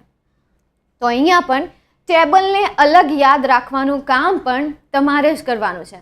જો કે રિપોર્ટેડ સ્પીચમાં તમારે આખો પેરેગ્રાફ ઇનડિરેક્ટમાં ટ્રાન્સફર નથી કરવાનો. માત્ર તમને કેટલીક બ્લેન્ક્સ આપેલી હશે, એ કેટલીકમાં પણ 4 બ્લેન્ક આપેલી હશે અને એ 4 બ્લેન્કમાં તમને 3 ઓપ્શન આપેલા હશે. 3 અલગ અલગ ઓપ્શન આપેલા હશે. એ ઓપ્શનમાંથી કોઈ એક ઓપ્શન સિલેક્ટ કરવાનો રહેશે. ઓકે, ચાલો ત્યારબાદ જોઈએ ટેબલ. જેમ કે ડુડસ હોય અથવા ક્રિયાપદનું મૂળ રૂપ હોય તો ડીડ પ્લસ V2 આવે. જો ક્રિયાપદનું મૂળ રૂપ હોય તો ક્રિયાપદનું ભૂતકાળનું રૂપ આવે. વાત કરીએ ભૂતકાળની તો ડીડ પ્લસ V1 હોય તો એનું શું થશે? વોઝવર થશે, નહીં થઈ હેડ પ્લસ V3 થશે. ભૂતકાળનું રૂપ હોય માત્ર V2 નું ફોર્મ આપેલું હોય તો ત્યાં પણ હેડ પ્લસ V3 થશે. યાદ કરો. હવે આગળનું જે ઉદાહરણ છે ઉદાહરણને યાદ કરો. ત્યાં શું હતું? સો હતું. એ શોનું શું થયું? હેડ સીન થયું ને. તો ભૂતકાળનું રૂપ હતું એટલે શું થયું? હેડ પ્લસ V3 થયું. સમજાય છે? આ રીતે તમારે ફેરફાર કરવાના છે. ત્યારબાદ વિલ હોય, શેલ હોય, વિલ હોય, શેલ હોય, હંમેશા વુડ જ થશે. શેલનું પણ વુડ જ થશે, શુડ નહીં થાય. શુડ માત્ર ને માત્ર ક્યારે આવે છે? જ્યારે લેટ્સ આપેલું હોય ને ત્યારે દે શુડ થાય છે, બાકી કોઈ પણ સંજોગોમાં થતું નથી. Okay, done. સમજાય છે ને? ગુડ. ત્યારબાદ આગળ જઈએ. એમિઝાર હોય તો એનું વોઝવર પ્લસ V4, વોઝવર હોય તો એનું હેડબીન પ્લસ V4 આવશે. ત્યારબાદ હેવ હેઝ પ્લસ V3 હોય તો એનું હેડ V3. હેડ હોય તો નો ચેન્જીસ, કોઈ ફેરફાર નહીં કરવાનો. ત્યારબાદ have has been plus V4 હોય તો એનું થશે હેડબીન પ્લસ V4. અને હેડબીન V4 હોય તો એમાં નો ચેન્જીસ, કોઈ પણ ચેન્જીસ નહીં. એ સિવાયના મોડલ ઓક્ઝલરીને લગતા ફેરફારો કયા કયા? જેમ કે કેન હોય તો કેનનું કુડ થશે, મે હોય તો મેનું માઇટ થશે, મસ્ટ હોય તો મસ્ટનું મસ્ટ જ રહેશે, હેવ ટુ હોય તો હેવ ટુનું હેડ ટુ થશે. ઓકે, ત્યારબાદ ટેબલ તો તમારે યાદ રાખવું પડશે, બરાબર, કે આ છાપીને નહીં જતા. ચીટિંગ કરો, ક્લાસમાં પૂછવું હોય તો પૂછો, પણ ચોરી નહીં કરો. ચીટિંગ કરવી અને ચોરી કરવી બંને શબ્દમાં બહુ ફરક છે. સ્કૂલના સમયમાં પેપર દરમિયાન તમે ચીટિંગ કરો છો એટલી બધી ખરાબ વાત નથી, થોડી કરવી પડે. એકાદ બે MCQ તમે પૂછી લ્યો છો, ઓકે, પરંતુ આખું ટેબલ તમારા હાથમાં, તમારા પેજમાં, તમારા પગમાં, એમાં છાપીને નહીં જાઓ, ચોરી નહીં કરો. ઓકે, ચાલો ત્યારબાદ આગળ જઈએ આપણે. હવે સર્વનામને લગતા ફેરફારો, મતલબ કે ઓલા એક્ઝામ્પલમાં ખબર છે આઈનું હી થયું તો યાદ હોય તો આઈનું જે હી થયું હતું એને કહેવાય સર્વનામને લગતા ફેરફારો. તો અહીંયા આઈનું હી કેમ થયું? કારણ કે આઈ જે હતો એ શું હતો? પ્રથમ પુરુષ હતો. શું હતો? પ્રથમ પુરુષ હતો. અને જો પ્રથમ પુરુષ હોય તો કોના આધારે ફેરફાર થાય? બોલનારને આધારે ફેરફાર થાય. તો બોલનાર તરીકે કોણ હતું ત્યાં? રાઘવ હતો ને, એટલા માટે આઈનું શું થાય? હી થાય. શું થાય? હી થાય. ત્યાં આપણને શી આપ્યું છે એક્ઝામ્પલમાં, પણ શી નહીં આવે, હી આવશે, મને યાદ છે. એક્ઝામ્પલ સારી રીતે યાદ છે, ત્યાં ભૂલ છે, શી છે, શીની જગ્યાએ શું આવશે? હી આવશે. જો બીજો પુરુષ હોય એટલે કે બીજો પુરુષ કોણ થાય? યુ. તો કોના આધારે ફેરફાર થશે? સંભાળનારના આધારે. અને જો ત્રીજો પુરુષ હોય એટલે કે હી, શી, ઇટ, આ ત્રણમાંથી કોઈ હોય તો કોઈ પણ પ્રકારનો ફેરફાર નહીં કરવાનો. જે વર્ડ આપ્યો છે બેઠે બેઠો મૂકી દેવાનો. એના માટે મેં અહીંયા સૂત્ર પણ બનાવ્યું છે. ફર્સ્ટ હોય તો સબ્જેક્ટને આધારે, સેકન્ડ હોય તો ઓબ્જેક્ટને આધારે, થર્ડ હોય તો નો ચેન્જીસ, SON, સન. સબ્જેક્ટ મતલબ રિપોર્ટર, ઓબ્જેક્ટ મતલબ લિસનર. આટલું યાદ રાખી લેજો. ઓકે, પછી પેલું ટેબલ પણ યાદ રાખી લેજો, કેવી રીતે ફેરફાર થાય છે. ત્યાં પણ થોડુંક આમ ટ્વિસ્ટિંગ પોઈન્ટ હોય છે. જેમ કે આઈનું હોય તો આઈના ખાનામાંથી જ ઉપાડીને મૂકવાનો. પછી મીનું ખાનું હોય, મી ફર્સ્ટ પર્સન કહેવાય. હવે એમાં મીમાં જો તમે ફેરફાર કરતા હોય તો મીના ખાનામાંથી જ શબ્દ ઉપાડીને ત્યાં મૂકવાનો. પછી જો તમે અસના ખાનામાંથી મી પછી આવે શું આવે? માય આવે. માયના ખાનામાંથી તમે ફેરફાર કરતા હોય તો માયના ખાનામાંથી જે શબ્દ હોય એ જ ઉપાડીને મૂકવાનો રહેશે. એવું નહીં કે તમે કર્તાના ખાનામાં જતા રહો, નહીં. કર્મમાં ફેરફાર કરવાનો હોય તો કર્મના ખાનામાંથી જ બીજો શબ્દ ઉપાડીને મૂકવાનો રહેશે. જેમ કે મી આપ્યું હોય અને રાઘવ છે તો મીના ખાનામાં રાઘવને લગતો શબ્દ આપણને કયો મળે? હિમ. સેમ એ રીતે માય આપેલું છે તો માય એ ફર્સ્ટ પર્સન, બોલનારના આધારે ફેરફાર, બોલનાર તરીકે રાઘવ. માયના ખાનામાં રાઘવને લગતો શબ્દ કયો મળે? હિઝ. તો મૂકો હિઝ. આટલું સમજાય છે? ગુડ. ત્યારબાદ આગળ આપણે જઈએ ટાઈમ ઇન્ડિકેટેડ વર્ડ. સમયદર્શક શબ્દમાં ફેરફાર અને સ્થળ દર્શક શબ્દમાં ફેરફાર. જ્યારે તમે કોઈ ડાયરેક્ટ સ્પીચનું ઇનડાયરેક્ટમાં કન્વર્ટ કરો છો અને એ ડાયરેક્ટ સ્પીચમાં જો તમને સેન્ટેન્સમાં ધીસ દેખાય તો એનું ધેટ થાય. આ ધીસ હોય તો એનું ધોસ થાય, હિયરનું ધેર થાય, કમનું ગો થાય, હેન્સનું ધેન્સ થાય, અગોનું બિફોર થાય, નાવ અને જસ્ટનું ધેન થાય, ટુડેનું ધેટ ડે થાય, ટુ નાઇટનું ધેટ નાઇટ થાય, યસ્ટરડેનું ધ પ્રીવિયસ ડે થાય, લાસ્ટ ડેનું ધ પ્રીવિયસ ડે થાય, ટુમોરોનું ધ ફોલોવિંગ ડે અને નેક્સ્ટ ડેનું પણ શું થશે? The following day. બસ, આનાથી વધારે કંઈ કરવાની જરૂર નથી. આનાથી આગળ તમને પૂછશે પણ નહીં, એટલે એડિટિંગ કરીને કોઈ વસ્તુ યાદ રાખવાની જરૂર નથી. ત્યાર પછી હવે વાક્યને લગતા ફેરફારો મેં તમને કહ્યું હતું, યાદ હોય તો, કે કન્જક્શન જે હોય છે એ કન્જક્શન વાક્ય પ્રમાણે ચેન્જ થાય છે અને એ જ વાક્યો આપણે અહીંયા જોવાના છીએ. Assertive sentence, interrogative sentence, exclamatory sentence, imperative sentence. Assertive means વિધાન વાક્ય, ઇન્ટ્રોગેટિવ મીન્સ પ્રશ્નાર્થ વાક્ય, એક્સક્લેમેટરી સેન્ટેન્સ મતલબ ઉદ્ગાર વાક્ય અને ઇમ્પેરેટિવ સેન્ટેન્સ મતલબ શુભેચ્છા દર્શક વાક્ય. એસેટિવ સેન્ટેન્સમાં કન્જક્શન તરીકે ધેટ મુકાય છે. ઇન્ટ્રોગેટિવ સેન્ટેન્સમાં કન્જક્શન તરીકે WH વર્ડ મુકાય છે અથવા તો ઇફ મુકાય છે. હમણાં હું આની વાત કરીશ. ત્યારબાદ ઉદ્ગાર વાક્ય હોય. ઉદ્ગારની કોઈ નિશાની હોય. ઇમ્પેરેટિવમાં અહીંયા ખોટું છે, શુભેચ્છા દર્શક નહીં થાય પરંતુ આજ્ઞાત વાક્ય થશે. શું થશે? આજ્ઞાત વાક્ય. ઉદ્ગાર વાક્ય હોય તો ત્યાં કન્જક્શન તરીકે ધેટ જ આવશે. ત્યારબાદ આજ્ઞાત વાક્ય હોય તો ત્યાં કન્જક્શન તરીકે ટુ અથવા તો નોટ ટુ થશે. ચાલો, અહીંયા અને અહીંયા મારે કંઈ પણ કહેવાની જરૂર નથી, કારણ કે એમાં એક જ ઓપ્શન છે. મારે હવે વાત કરવાની છે તો અહીંયા WH કન્જક્શન ક્યાં આવશે? તો જ્યાં જ્યાં જ્યાં જ્યાં જ્યાં ડિરેક્ટ સ્પીચની શરૂઆત WH વર્ડથી થઈ હોય ત્યાં કન્જક્શન તરીકે એ જ WH વર્ડ આવશે. અને બાકીનું સેન્ટેન્સ છે એ કઈ ફોર્મેટમાં આવશે? સબ્જેક્ટના ફોર્મેટમાં.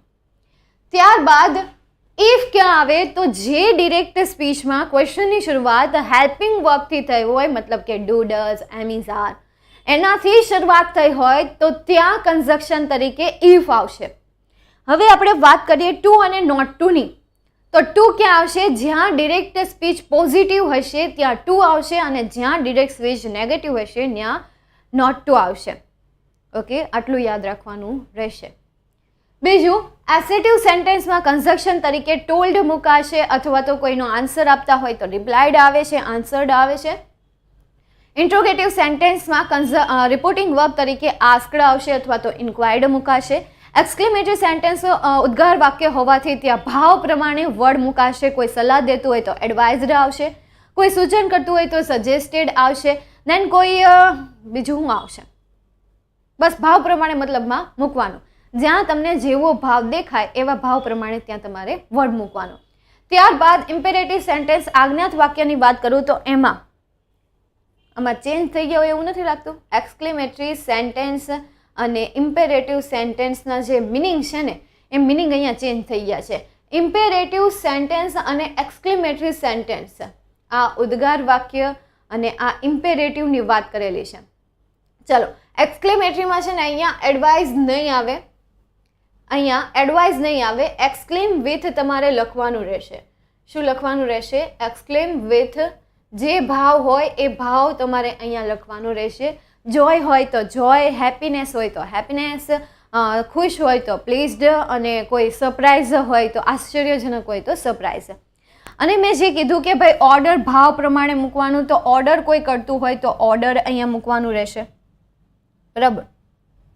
કોઈ હુકુમ કરતું હોય, કોઈ એડવાઇસ આપતું હોય તો અહીંયા તમારે એડવાઇઝ મૂકવાનું રહેશે. ઈડી લગાડવાનું. Ordered, advised, suggested. જ્યાં સૂચન આવતું હોય ત્યાં સજેસ્ટેડ આવશે. ઓકે, સમજાય છે? ફરી એક વખત, એક્સક્લેમેટરી સેન્ટેન્સમાં એક્સક્લેમ રિપોર્ટિંગ વર્બ તરીકે એક્સક્લેમ વિથ જે પણ આવતું હોય એ મૂકવાનું રહેશે. અથવા તો ખબર જ નથી પડતી કે અહીંયા શું એક્સપ્લેન કરવામાં આવ્યું છે, અહીંયા શું એક્સપ્લેન કરવામાં આવ્યું છે એ જ સમજ ન પડે તો વિથ પછી કાંઈ નહીં લખવાનું. વિથ પછી ડાયરેક્ટ તમારે શું લખી દેવાનું? કર્તા લખી દેવાનું, કર્મ લખી દેવાનું. જે સાંભળનાર છે ને સાંભળનાર વ્યક્તિનું નામ લખી દેવાનું. બહુ કન્ફ્યુઝ નહીં થવાનું. પણ અહીંયા તમારે એવું લખવાનું આવશે જ નહીં. એક ઓપ્શન તમારે સિલેક્ટ કરવાનો આવશે. ફરી એક વખત ક્લિયર કરી દઉં. એક્સક્લેમેટરી સેન્ટેન્સમાં એક્સક્લેમ વિથ જોય જે પણ ભાવ પ્રમાણે વર્ડ મુકાશે. અને ઇમ્પેરેટિવ સેન્ટેન્સમાં સલાહ હોય તો એડવાઇઝ, હુકમ હોય તો ઓર્ડર, અને સૂચન હોય તો સજેસ્ટેડ. ઓકે, જ્યાં થોડું આપણે કન્ફ્યુઝ થઈ ગયું હતું તો સુધારી નાખજો. જે કન્ફ્યુઝન હતું એ કન્ફ્યુઝનને આપણે અહીંયા કરેક્ટ કરી દઈએ છીએ. ઓકે, ત્યારબાદ આગળ જઈએ. હવે અહીંયા તમને એક પેરેગ્રાફ આપેલો છે, ત્યારબાદ નીચે પણ તમને એક પેરેગ્રાફ આપેલો છે. તો તમારો ક્વેશ્ચન કંઈક આ રીતે પૂછાવાનો છે. ઘણા વિદ્યાર્થીઓએ મને પૂછ્યું કે મેમ એક્ઝામમાં રિપોર્ટેડ સ્પીચ જે છે રિપોર્ટેડ સ્પીચ બ્લેન્ક વાઇઝ પૂછાશે, કારણ કે સમાજમાં એમનું માનવું એવું હતું, એમનો જે મને રિપ્લાય આપ્યો એમનું કેવું એવું હતું કે સમાજમાં થોડુંક અલગ હતું, કંઈક અટપટું હતું. એ તો મને ખબર નથી, પણ ઇંગ્લિશમાં રિપોર્ટેડ સ્પીચ જે છે એ આ રીતે જ આવવાની છે. ચિંતા નહીં કરો. 4 બ્લેન્ક હશે, 4 બ્લેન્કમાં તમને 3 ઓપ્શન આપેલા હશે. ઓકે, ચાલો જોઈએ. પહેલાં ભાઈ અતુલે પ્લીઝ કીધું છે. શું કીધું છે? પ્લીઝ કીધું છે. રિક્વેસ્ટ કરી છે. પ્લીઝ શેમાં આવે? રિક્વેસ્ટમાં આવે. તો ફર્સ્ટ બ્લેન્કમાં આન્સર શું આવશે? રિક્વેસ્ટેડ. ત્યારબાદ એ સેન્ટેન્સ પૂરું થાય છે બસ સ્ટેશન પર. ત્યારબાદ કંડક્ટર શું કહે છે? સોરી, એપોલોજાઇઝ કહે છે. અને પછી શું કહે છે? I can't. શું કહે છે? I can't. તો અહીંયા કીધું છે એન્ડ સેડ ખાલી જગ્યા he could not give him that if કે કેન. શું આવશે? ધેટ ઇફ કે કેન. વાક્ય કેવું છે? નકાર છે પણ સાદું છે. નકાર છે પણ સાદું છે એટલા માટે અહીંયા શું આવશે? ધેટ આવશે. ત્યારબાદ એના પછી અતુલ જ છે ને? હા, અતુલ જે છે એ સવાલ પૂછે છે, તો ફરીથી એ સવાલ પૂછે છે એટલા માટે અહીંયા શું આવશે? અહીંયા 3 ઓપ્શન આપ્યા છે, આસ્ક્ડ, આન્સર્ડ અને રિપ્લાયડ.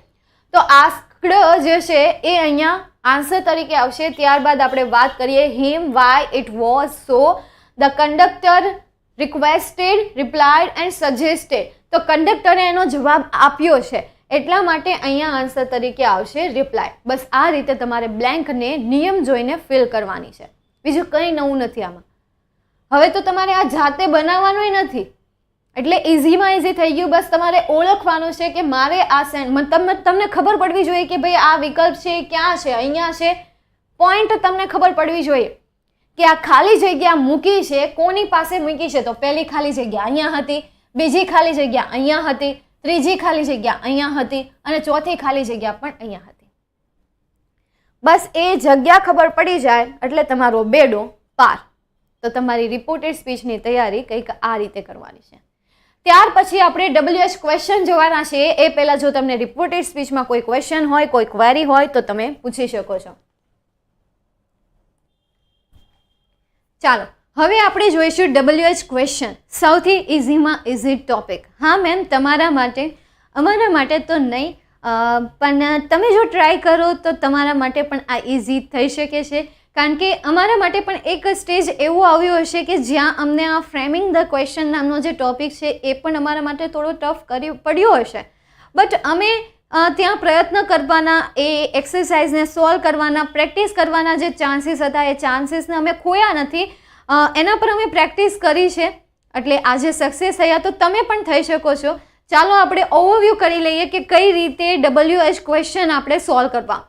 વો ક્યારે યુઝ થાય? જ્યારે વાક્યમાંથી કર્તાને દૂર કરવાનો હોય ત્યારે વોનો ઉપયોગ થાય છે.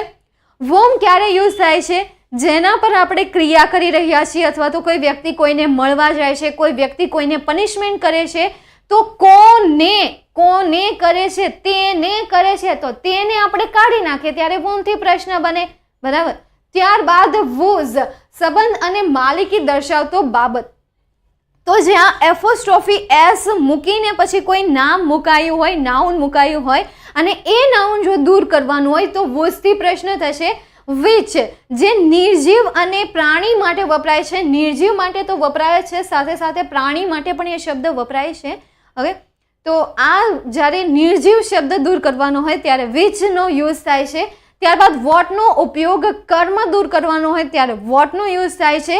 વેર જગ્યા દૂર કરવાની હોય ત્યારે વેર વપરાય છે. વેન સમયદર્શક શબ્દ રિમૂવ કરવાનો હોય ત્યારે વેનનો યુઝ થાય છે.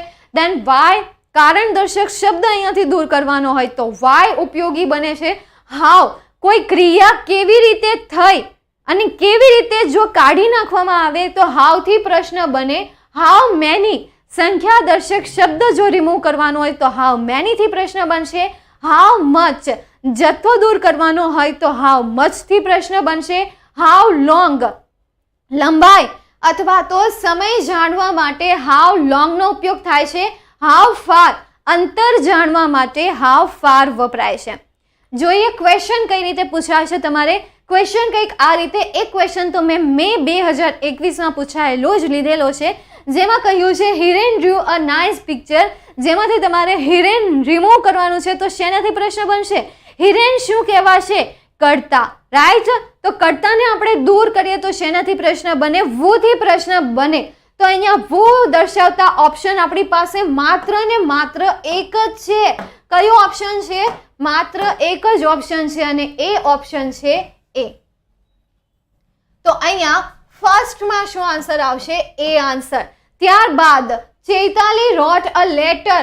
લેટર રિમૂવ કરીએ, કર્મ રિમૂવ કરીએ છીએ. લેટર શું છે? કર્મ છે. તો આ તમને ખબર પડવી જોઈએ ક્યાં કર્તા આવે, ક્યાં કર્મ આવે, ક્યાં ક્રિયાપદ આવે. સૌથી પહેલા કર્તા આવે, ત્યારબાદ ક્રિયાપદ આવે, ત્યારબાદ કર્મ આવે. જરૂરી નથી કે દરેક વાક્યની શરૂઆત આ રીતે જ હોય. મોટા ભાગના સેન્ટેન્સની શરૂઆત કર્તાથી થાય છે, ત્યારબાદ ક્રિયાપદ આવે છે અને ત્યારબાદ કર્મ આવે છે. જોઈએ કરતા આપણે કાઢી નાખીએ તો શેનાથી પ્રશ્ન બને? વોટથી. પરંતુ આપણી પાસે વોટથી તો 4 ઓપ્શન છે.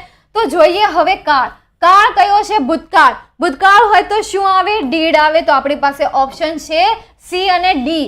એ અને બી શું થઈ ગયા? કેન્સલ થઈ ગયા. એ બી આપણી પાસેથી સાવ નીકળી ગયા, કાઢી જ નાખ્યા આપણે એને.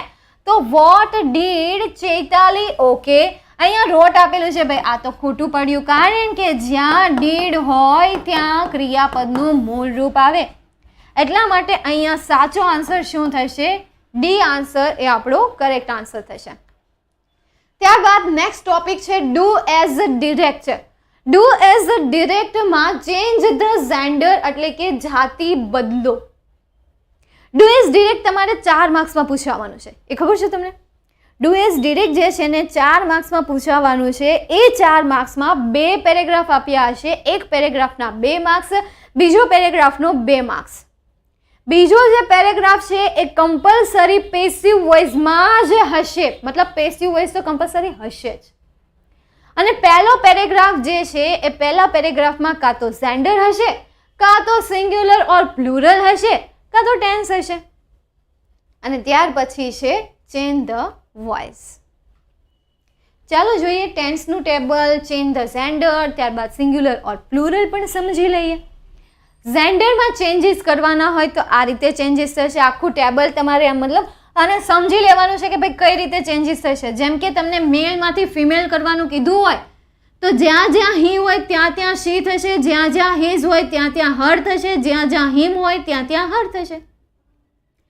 સેમ એ રીતે જો ફાધર હોય તો મધર, પાપા હોય તો મમ્મી, ડેડ હોય તો મોમ, ગ્રેન્ડફાધર હોય તો ગ્રેન્ડમધર, અંકલ હોય તો આંટ, બ્રધર હોય તો સિસ્ટર, સન હોય તો ડોટર, બ્રધર ઇન લો હોય તો સિસ્ટર ઇન લો, મિસ્ટર હોય તો મિસિસ ઓર મિસ, નેફ્યુ હોય તો નીઝ, સર હોય તો મેડમ, લાયન હોય તો લાયનેસ, મેન એન્ડ મેન હોય તો વુમન એન્ડ વુમેન, હસબન્ડ હોય તો વાઇફ, હીરો હોય તો હિરોઈન, કિંગ હોય તો ક્વીન, બોય હોય તો ગર્લ, પ્રિન્સ હોય તો પ્રિન્સેસ, પોએટ હોય તો પોએટેસ, ઓથર હોય તો ઓથરેસ, હન્ટર હોય તો હન્ટરેસ, જેન્ટલમેન હોય તો લેડી, એક્ટર હોય તો એક્ટ્રેસ, ગોડ હોય તો ગોડેસ અને ટાઈગર હોય તો ટાઈગરેસ.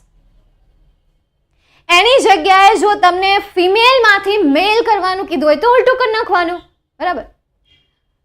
શી હોય ને હી મૂક દેવાનું, હર હોય ને હિઝ મૂકવાનું. હવે ને 2 છે તો જોવાનું કે હર જે છે એ કર્મના સ્થાન પર છે. જો કર્મના સ્થાન પર હોય તો હિમ આવે, અને જો કર્મના સ્થાન પર ન હોય, કોઈ વસ્તુ સાથે જોડાયેલું હોય, જેમ કે હર મોબાઈલ, તો હર મોબાઈલનું શું થશે? His mobile. મતલબ કોઈ વસ્તુમાં માલિકી દર્શાવતો શબ્દ ત્યાં આપેલો હોય તો ત્યારે હરનું હિઝ થશે, બાકી હિમ થશે. આ થઈ ગયું જેન્ડરને લગતા ચેન્જીસ. હવે આપણે જોઈશું સિંગ્યુલર ઓર પ્લુરલ, બહુવચનમાં થતા ફેરફારો અને એ પણ કર્તામાં થતા ફેરફારો. જો એક વચન તરીકે આય આપેલું હોય તો એનું વી થશે બહુવચન. જો બહુવચનનું એક વચન કરવાનું હોય તો વી નું આય થાય. એ પાછું આપણને જે રીતે સ્ટાર્ટ બિગિન ધીઝ આપેલું છે એ રીતે ચેન્જ કરવાના રહેશે. હવે સ્ટાર્ટ બિગિન ધીઝમાં એવું આપ્યું હોય વી નું એને હી કરી નાખ્યું હોય, હી, તો તમારે વી જ્યાં જ્યાં હશે ત્યાં ત્યાં તમારે હી મૂકવાનું રહેશે. જ્યાં જ્યાં વીની જગ્યાએ અસ આપેલું હશે ત્યાં ત્યાં તમારે હિમ મૂકવાનું રહેશે. જ્યાં જ્યાં અવર આપેલું હશે ત્યાં ત્યાં તમારે શું મૂકવાનું રહેશે? હિઝ મૂકવાનું રહેશે. ઓલામાં હિમ મૂકવાનું રહેશે. ઓકે, આ તો ખાલી છે કે ભાઈ આનું એક વચન આવું થાય, બહુવચન આવું થાય, એના માટેનું આખું ટેબલ છે. બીજા કેટલાક એવા બહુવચન થઈ શકે, જેમ કે ફાર્મર હોય અને એનું બિગિનિંગ તમને એમ આપ્યું હોય કે ફાર્મરનું ફાર્મર્સ કર્યું હોય, તો જ્યાં જ્યાં ફાર્મર આવે ત્યાં ત્યાં ફાર્મર્સ થશે. જ્યાં જ્યાં હી હોય ત્યાં ધે થશે. ઓકે, વી નહીં થાય, ધે થશે. આટલું સમજાણું. આ શું હતું? એક વચન અને બહુવચન. ઓકે, ડન, ક્લિયર અહીંયા સુધી? ચાલો, છેલ્લી 7 મિનિટમાં આપણે કહીએ તો 7 મિનિટમાં 8 મિનિટમાં આપણે એક કરતાં વધારે ટોપિક કમ્પ્લીટ કરી નાખ્યા. બસ આટલી સ્પીડ સાથે રિવિઝન કરવાનું છે. આટલી સ્પીડ સાથે ફટાફટ ગ્રામરના ટોપિક જતા કરવાના છે. એટલે જ આપણે કોમેન્ટમાં વધારે ટાઈમ નથી બગાડતા. ખાલી તમારે ગ્રામરમાં ઓવરવ્યૂ કરવાનું છે. અને આજનો જે આ વિડીયો તમારી માટે બની રહ્યો છે, આજે જે લાઈવ સેશન તમારી સામે ચાલી રહ્યું છે, એ લાઈવ સેશન એટલા માટે છે કે તમે ગ્રામરનું આખું ઓવરવ્યૂ કરી લો. તમને બુકમાં કંટાળો આવશે, પરંતુ વિડીયો જોઈને શીખવામાં મજા આવશે, રાઈટ? પછી ભલે સાઈડમાં બાજુમાં બુક રાખવી પડે, ઇટ્સ ઓકે, બટ બુકમાં રીડિંગ કરવા બેસીએ તો એ થોડુંક કંટાળાજનક બની જાય. એટલા માટે અહીંયા હું ગ્રામર પણ લઈને આવીશું, આઈએમપીની સાથે સાથે ગ્રામર લઈને આવીશું કે ગ્રામરમાં આપણે જે મેઇન ટેબલ છે એ ટેબલ આપણે સ્ટુડન્ટ્સને આપી દઈએ, એમની સામે આપણે પ્રેઝન્ટ કરી દઈએ અને એકાદું એક્ઝામ્પલ આપણે એમને સમજાવી દઈએ, એટલે તમારું ક્લિયર. ઓકે, ત્યારબાદ જોઈએ આપણે ટેન્સને લગતા ફેરફારો. તો કેટલીક હેલ્પલાઇન છે. હવે જ્યારે કાળમાં ફેરફાર કરવામાં આવે ને તો સૌપ્રથમ તમારે પેરેગ્રાફનો કાળ ઓળખવાનો છે. ત્યારબાદ તમારે સ્ટાર્ટ લાઈક ધીસની જે સૂચના છે એ સૂચનાને વાંચવાની છે કે ભાઈ એની શરૂઆત કેવી રીતે કરી છે, ક્યાં કેવો વર્ડ બદલીને મૂક્યો છે. ત્યારબાદ નક્કી કરો કે કયા કાળમાં રૂપાંતર કરવાનું છે. બરાબર, કાળમાં ફેરફાર તો નથી લખ્યા, પરંતુ વર્તમાન કાળના આટલા રૂપો છે, ભૂતકાળના આટલા છે અને ભવિષ્યકાળના આટલા છે. હવે આ ટેબલને તમે ધ્યાનથી જુઓ. આટલું ટેબલ જો તમે કર્યું તો તમને ટેન્સમાં બહુ બધી હેલ્પ મળી જશે. જો પેરેગ્રાફમાં તમને ક્રિયાપદનું મૂળરૂપ આપ્યું છે અને સ્ટાર્ટ લાઈક ધીસ ભૂતકાળમાં આપી છે, તો જ્યાં જ્યાં મૂળરૂપ હશે ત્યાં V2 નું ફોર્મ થશે. એ જ પેરેગ્રાફમાં જો એમિઝાર આપેલું છે તો શું થશે? વોઝ વોટ થશે.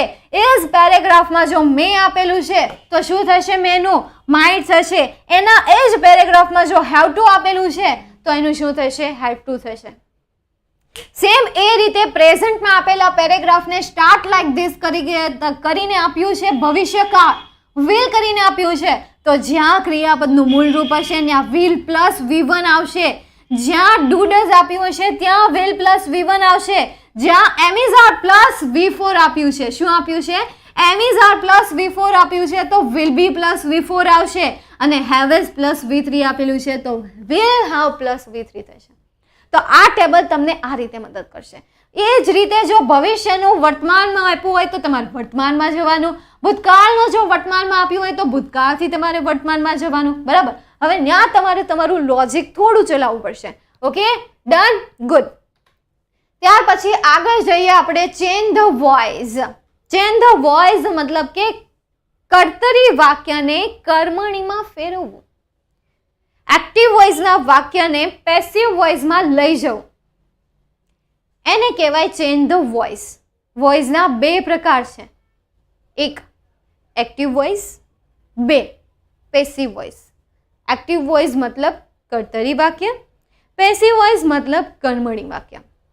જે વાક્યની શરૂઆત કર્તાથી થઈ હોય અથવા તો જે વાક્યમાં કર્તાનું પ્રાધાન્ય હોય એ વાક્યને કર્તરી વાક્ય કહે છે, અને જે વાક્યમાં કર્મનું પ્રાધાન્ય હોય એ વાક્યને કર્મણી વાક્ય કહેવામાં આવે છે.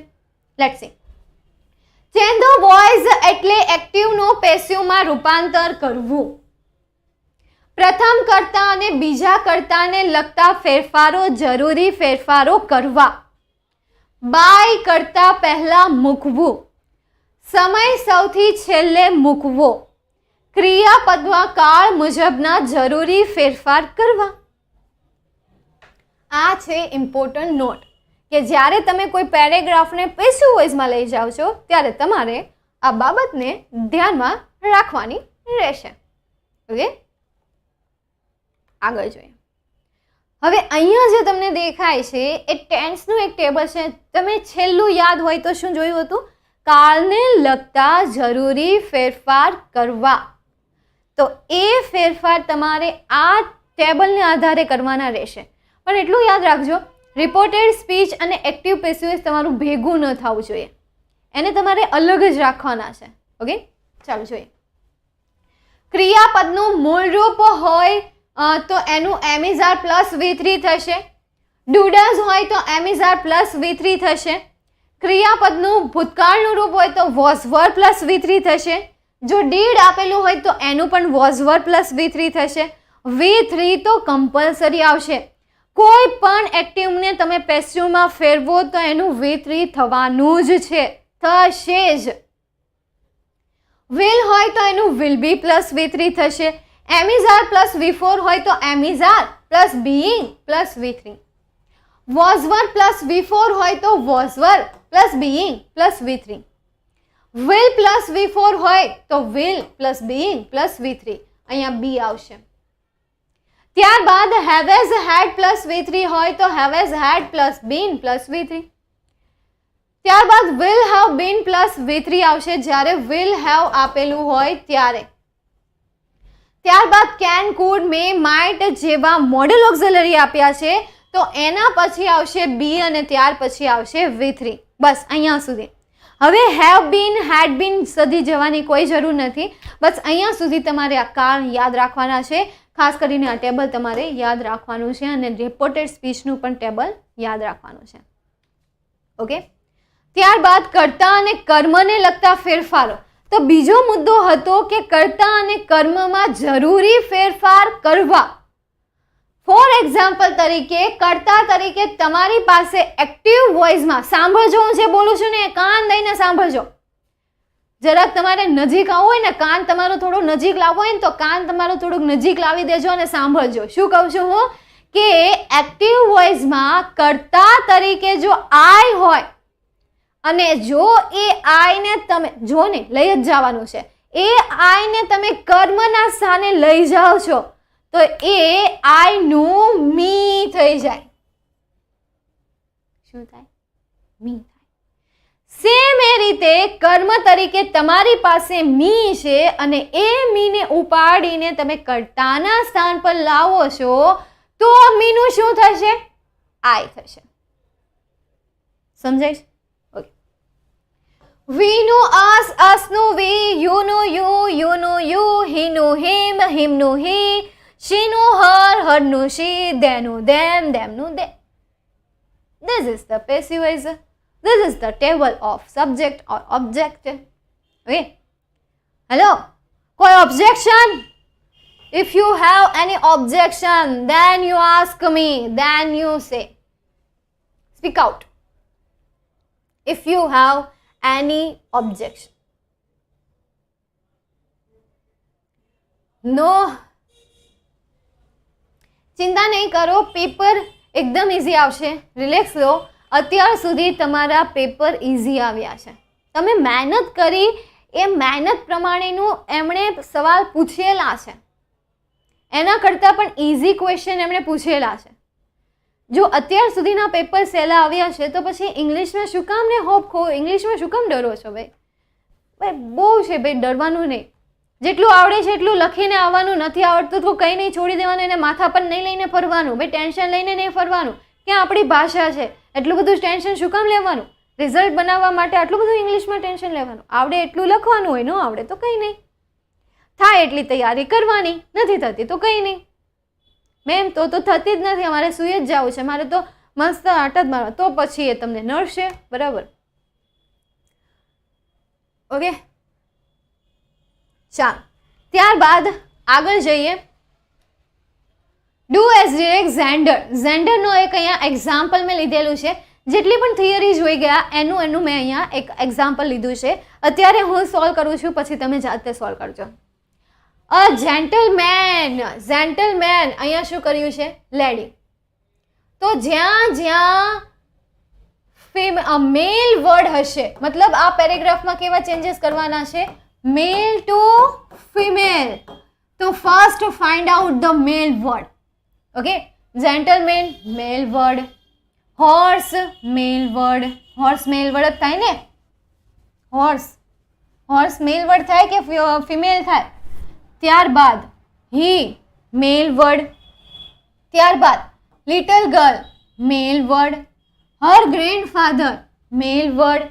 Sir male word. Then she asked male word. Gentleman male word. ત્યારબાદ માય મધર હાઉસ. મધર એ ફિમેલ જ છે તો આપણે અહીંયા મધરનું પણ શું કરવાનું રહેશે? ફાધર. ભાઈ અહીંયા જેન્ડર ચેન્જ કરવાના કીધા હોય તો મધર ભલે ફિમેલ હશે, પરંતુ આપણે જ્યારે આખો પેરેગ્રાફ વાંચીએ ત્યારે એ આખા પેરેગ્રાફમાં ચેન્જીસ થતા જાય છે. એટલે અહીંયા પણ આપણે મધરનું શું કરીશું? ફાધર.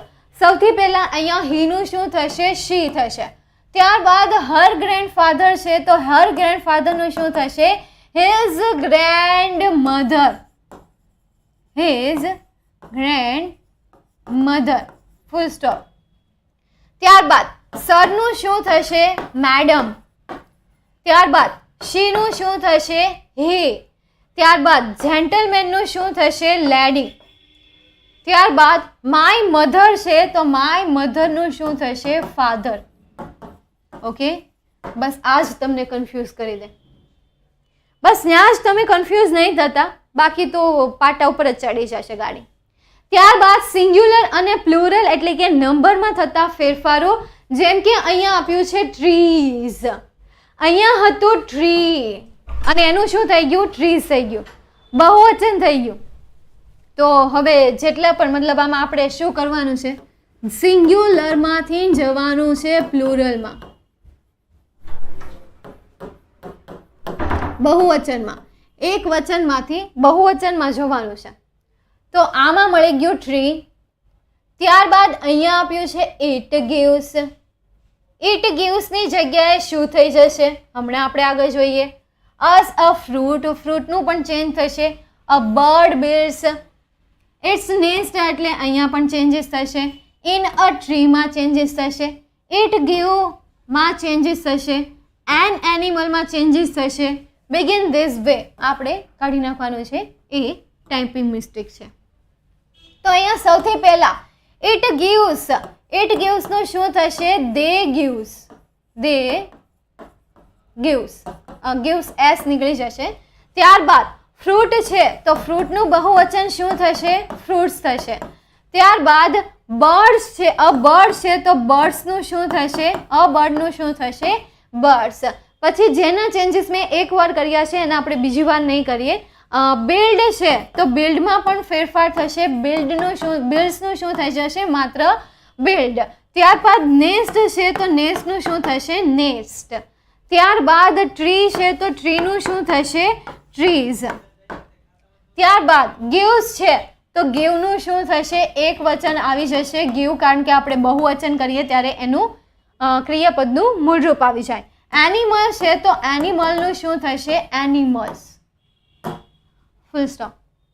આ થઈ ગયું આપણું બહુવચનનો પેરેગ્રાફ. હવે આપણે જોઈશું એક ટેન્સનો પેરેગ્રાફ. ટેન્સમાં ફેરફાર કરવાના. અ સ્મોલ રિવર પાસીસ આપ્યું છે, અહીંયા આપ્યું છે પાસ્ટ. મતલબ પાસ્ટ ટેન્સનો પેરેગ્રાફને આપણે પ્રેઝન્ટ ટેન્સમાં ચેન્જ કરવાનો છે. બરાબર. ફર્સ્ટનું થઈ ગયું પાસ્ટનું થઈ ગયું પાસીસ. ત્યારબાદ યુ કુડ સીનું ચેન્જીસ થશે. એના પછી મેની એનિમલ્સ એન્ડ બર્ડ્સ કેમ ધેરમાં ચેન્જીસ થશે. A huge animal also drunk છે, ડ્રંકમાં ચેન્જીસ થશે. બસ આટલા વર્ડમાં. તો સૌથી પહેલા કુડનું શું થશે? યસ, તમે આન્સર આપો. It's your turn. તમે આન્સર આપો. સૌથી પહેલા કુડ જે છે એ કુડનું શું થશે? કેન. તો આપણે અહીંયા કુડનું કરીએ કેન. ત્યારબાદ છે કેમ. કેમનું શું થશે? પ્રેઝન્ટ ફોર્મ કેમ. જોઈને આન્સર આપજો. મેની એનિમલ્સ એન્ડ બર્ડ્સ આપેલું છે તો કેમનું પ્રેઝન્ટ ફોર્મ શું થશે?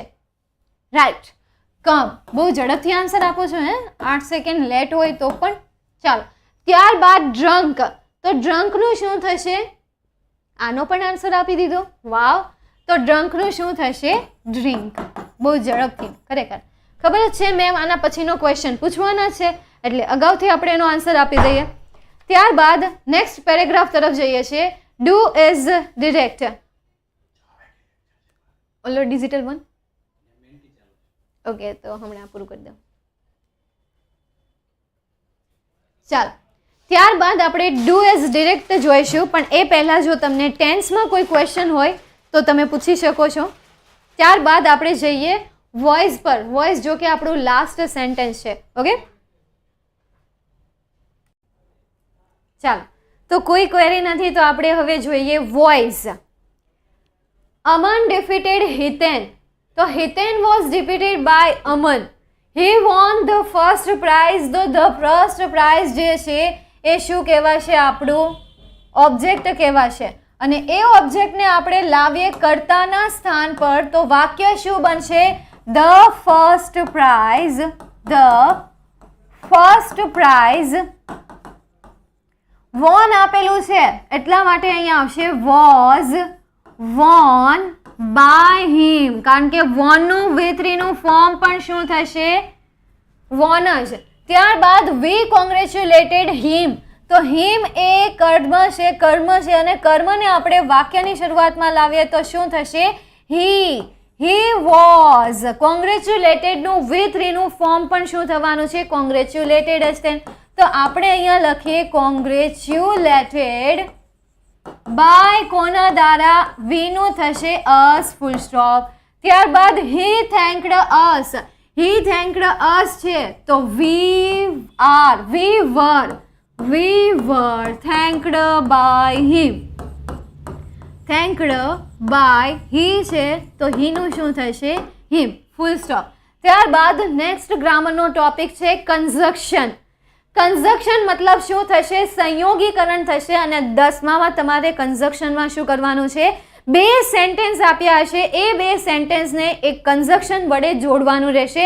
તમને 3 કન્જક્શન ઓપ્શનમાં આપવામાં આવ્યા હશે, એ 3માંથી કોઈ એક કન્જક્શન સિલેક્ટ કરવાનું અને તમારે એક સેન્ટેન્સ બનાવવાનું રહેશે. ઓકે, ચાલો જોઈએ. કન્જક્શન એન્ડ સિન્થેસિસ એટલે કે વાક્યોનું સંયોગીકરણ. જુદા જુદા સંયોજકો, વિશેષણો, ક્રિયા વિશેષણો વગેરેનો ઉપયોગ કરીને વાક્ય જોડાય છે. પરંતુ આપેલા વાક્યને જોડવા માટે વાક્યનું ગુજરાતી બરાબર આવડવું અને તેને સમજવું અનિવાર્ય છે. અહીંયા તમારે એક સંયોગીકરણ માટેના 2 વાક્યના પ્રકાર છે, એ 2 વાક્યના પ્રકારને સમજવાના છે. એને તમારે માત્ર ઓવરવ્યૂ કરવાના છે, તમારે માઇન્ડમાં કરવાના છે, નહીં કે બુકના પન્ના ખોલીને આખા એને વાંચો. ભાઈ તમારે એક નોટ બનાવવી જોઈએ, એક લાસ્ટમાં એક નોટ રાખવી જોઈએ, ઇમ્પોર્ટન્ટ નોટ રાખવી જોઈએ કે એક્ઝામ ટાઈમે માત્ર તમારે એટલું જ જોવાનું, એમાં જ ખાલી તમારે નજર ફેરવવાની. 2 વાક્યના પ્રકાર છે, સંયુક્ત વાક્ય અને મિશ્ર વાક્ય. તો સંયુક્ત વાક્ય અને મિશ્ર વાક્ય માત્ર તમારે 10thમાં આવે છે. ત્યારબાદ ક્વેશ્ચન કઈ રીતે હશે? તો ક્વેશ્ચન આ રીતે હશે, સેમ ક્વેશ્ચન હશે. Join the sentences using the appropriate conjunction in the bracket. Same question મતલબ કે હું આ મેઇન ક્વેશ્ચનની વાત કરું છું. આ ક્વેશ્ચન થોડા ચેન્જ થયેલા હશે. જુઓ, a friend of my asked me I had any money in my pocket that if or but. આ 3 ઓપ્શનમાંથી કયો ઓપ્શન સિલેક્ટ કરશો? that if or but. Yes, જલ્દી, ચાલો જલ્દી. આપણી પાસે ટાઈમ જ નથી ને, બિલકુલ ટાઈમ નથી, બિલકુલ ટાઈમ નથી. ભાઈ રજા તમને મળી હતી 1 દિવસની. આઈ હોપ કે તમે આ 1 દિવસની કહેવાય ને, કારણ કે 1:30 વાગે તો તમારે પેપર પૂરું થઈ જાય, નવરા થઈ જાવ, એટલે કાલે તો તમે મસ્ત વાંચ્યું હશે. આજે તમારે માત્ર મારી સાથે રિવિઝન કરવાનું છે, રિવિઝન. ઓકે, ચલો હમ હોગે કામયાબ. જલ્દી બનાવો, સેન્ટેન્સ બનાવો, તમારે જ બનાવવાનું છે. હું તમારી જ રાહ જોઈ રહી છું, તમારે જ સેન્ટેન્સ બનાવવાનું છે. तुम होगे कामयाब, एक बार ट्राई तो करो. होगे कामयाब, हम होगे कामयाब, हम होगे कामयाब, हम होगे कामयाब एक दिन. पढ़ते हैं बकवास फिर भी है विश्वास, हम होगे कामयाब. सोते हैं बिंदास फिर भी है विश्वास, हम होगे कामयाब. यस, इफ નો અહીંયા ઉપયોગ થશે તો સેન્ટેન્સ કંઈક આવું બનશે. ઇફ ક્યાં લખું? અહીંયા લખું. Okay, if a friend of mine asked me, क्या me? asked me, comma, I had any money in my pocket. Full stop. ત્યારબાદ આકાશ should work hard, he will not succeed, or else therefore so. Akash should work hard, he will not succeed. આકાશે સખત મહેનત કરી છતાં પણ તે સફળ ન થયો, તો અહીંયા શું આવશે? મને ક્યાં ખબર છે? therefore or else. or else એટલે છતાં પણ ન થાય, because therefore એટલે તેથી, so એટલે પણ તેથી થાય. તો અહીંયા એક જ ઓપ્શન વધ્યો, or else. Akash should work hard or else he will not succeed. Okay, ત્યારબાદ આકાશ will not see a movie, Akash will not read a book, neither nor આવશે. શું આવશે? neither nor. તો આકાશ will neither see a movie, neither see a movie,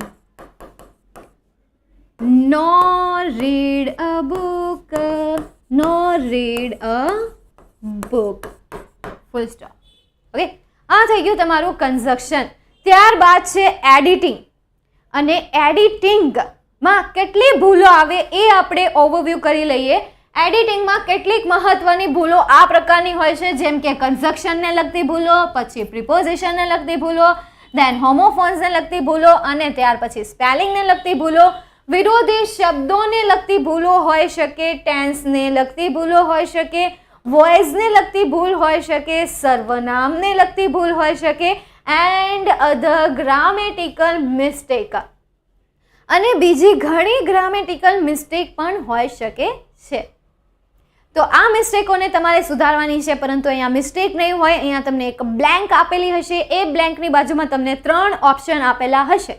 you have to choose any one option, not all. Okay, જોઈએ કઈ રીતે તમને example પૂછાશે. તો example આ રીતે પૂછાશે: his self confidence helps him to overcome, win and catch. Overcome, win, catch. Overcome, win, catch. him to win all obstacles, કે પછી overcome. ચાલો આન્સર આપો: overcome, win or catch. 3 option આપેલા છે તમને અહીંયા. શું આન્સર આપશો તમે અહીંયા?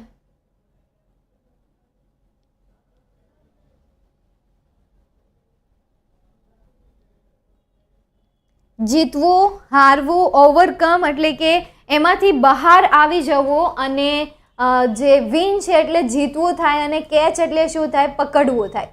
ચાલો હવે તો કહો મને, ઓવરકમ આવશે, વિન આવશે, કે પછી કેચ આવશે આન્સર તરીકે?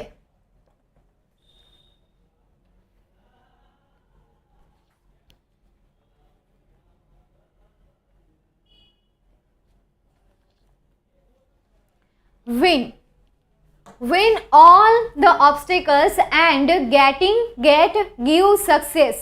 get and give success. 3 option: getting, get and give. ચાલો આ પણ તમારે જ કરવાનું છે. મારી રાહ જોઈને બેઠેલા છો તો હું તો નથી કરવાની, સોરી.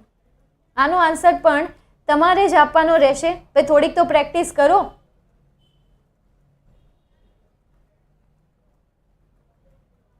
હા, એ બાને પ્રેક્ટિસ થઈ જાય. જો કે આમે પ્રેક્ટિસ તો તમે કરવાના જ છો, પણ થોડી વધારે પ્રેક્ટિસ થઈ જાય. નહીં, સારું નથી થોડી વધારે પ્રેક્ટિસ થઈ જાય તો? Okay ma'am.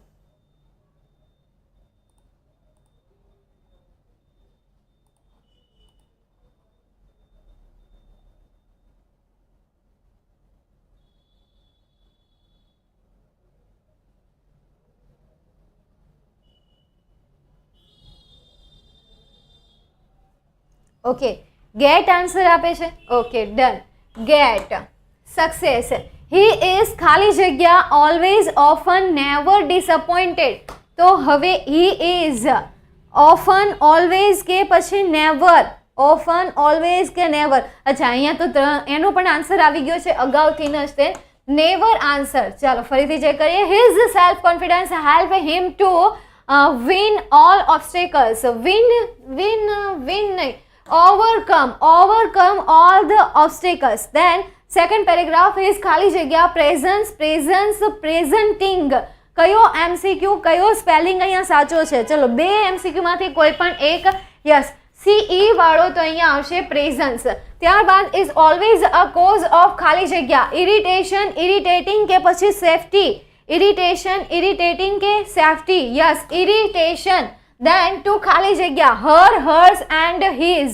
her and his. અહીંયા શું આવશે? her. આ થઈ ગયો આપણો એડિટિંગનો ટોપિક. આખો આપણો એડિટિંગનો ટોપિક અહીંયા આ રીતે કમ્પ્લીટ થાય છે અને અહીંયા મારા ખ્યાલથી ગ્રામરના આપણે બધા જ જે સબ્જેક્ટ છે એ બધા ગ્રામરના સબ્જેક્ટ અહીંયા કમ્પ્લીટ કર્યા છે. હજી પણ તમારે એક સબ્જેક્ટ આવે છે વોકેબ્લરી, જે ગ્રામરમાં નથી આવતો, પણ હું તમને ઇન્ફોર્મેશન આપી દઉં કે ભાઈ વોકેબ્લરી એટલે કે બ્લેક બકને લગતી કોઈ તમને પૂછાયું હોય, જેમ કે તમે 10th છો એટલે તમારે એક તો નિયરેસ્ટ મિનિંગ આવશે અને ત્યાર પછી તમારે આવશે પેરેગ્રાફ પરથી ક્વેશ્ચન આન્સર. તો એને સોલ્વ કરવા માટેની ટિપ્સ છે. સૌપ્રથમ તમે બધા જ રીડના શબ્દોના અર્થને તમારે શું કરવાના છે, અહીંયા સમજી લેવાના છે અને જો શક્ય હોય તો આ શબ્દને વાક્યના સ્વરૂપમાં પણ સમજવાના છે. મતલબ આ જે ટિપ્સ છે એ તમને નિયરેસ્ટ મિનિંગની આપવામાં આવે છે. દરેક પાઠના શબ્દને તમારે અહીંયા સમજવાના છે, એને વાક્યમાં પણ સમજવાનો પ્રયત્ન કરવાનો છે. ત્યારબાદ દરેક રીડના શબ્દને યાદ રાખવાનો પ્રયત્ન પણ કરવાનો છે.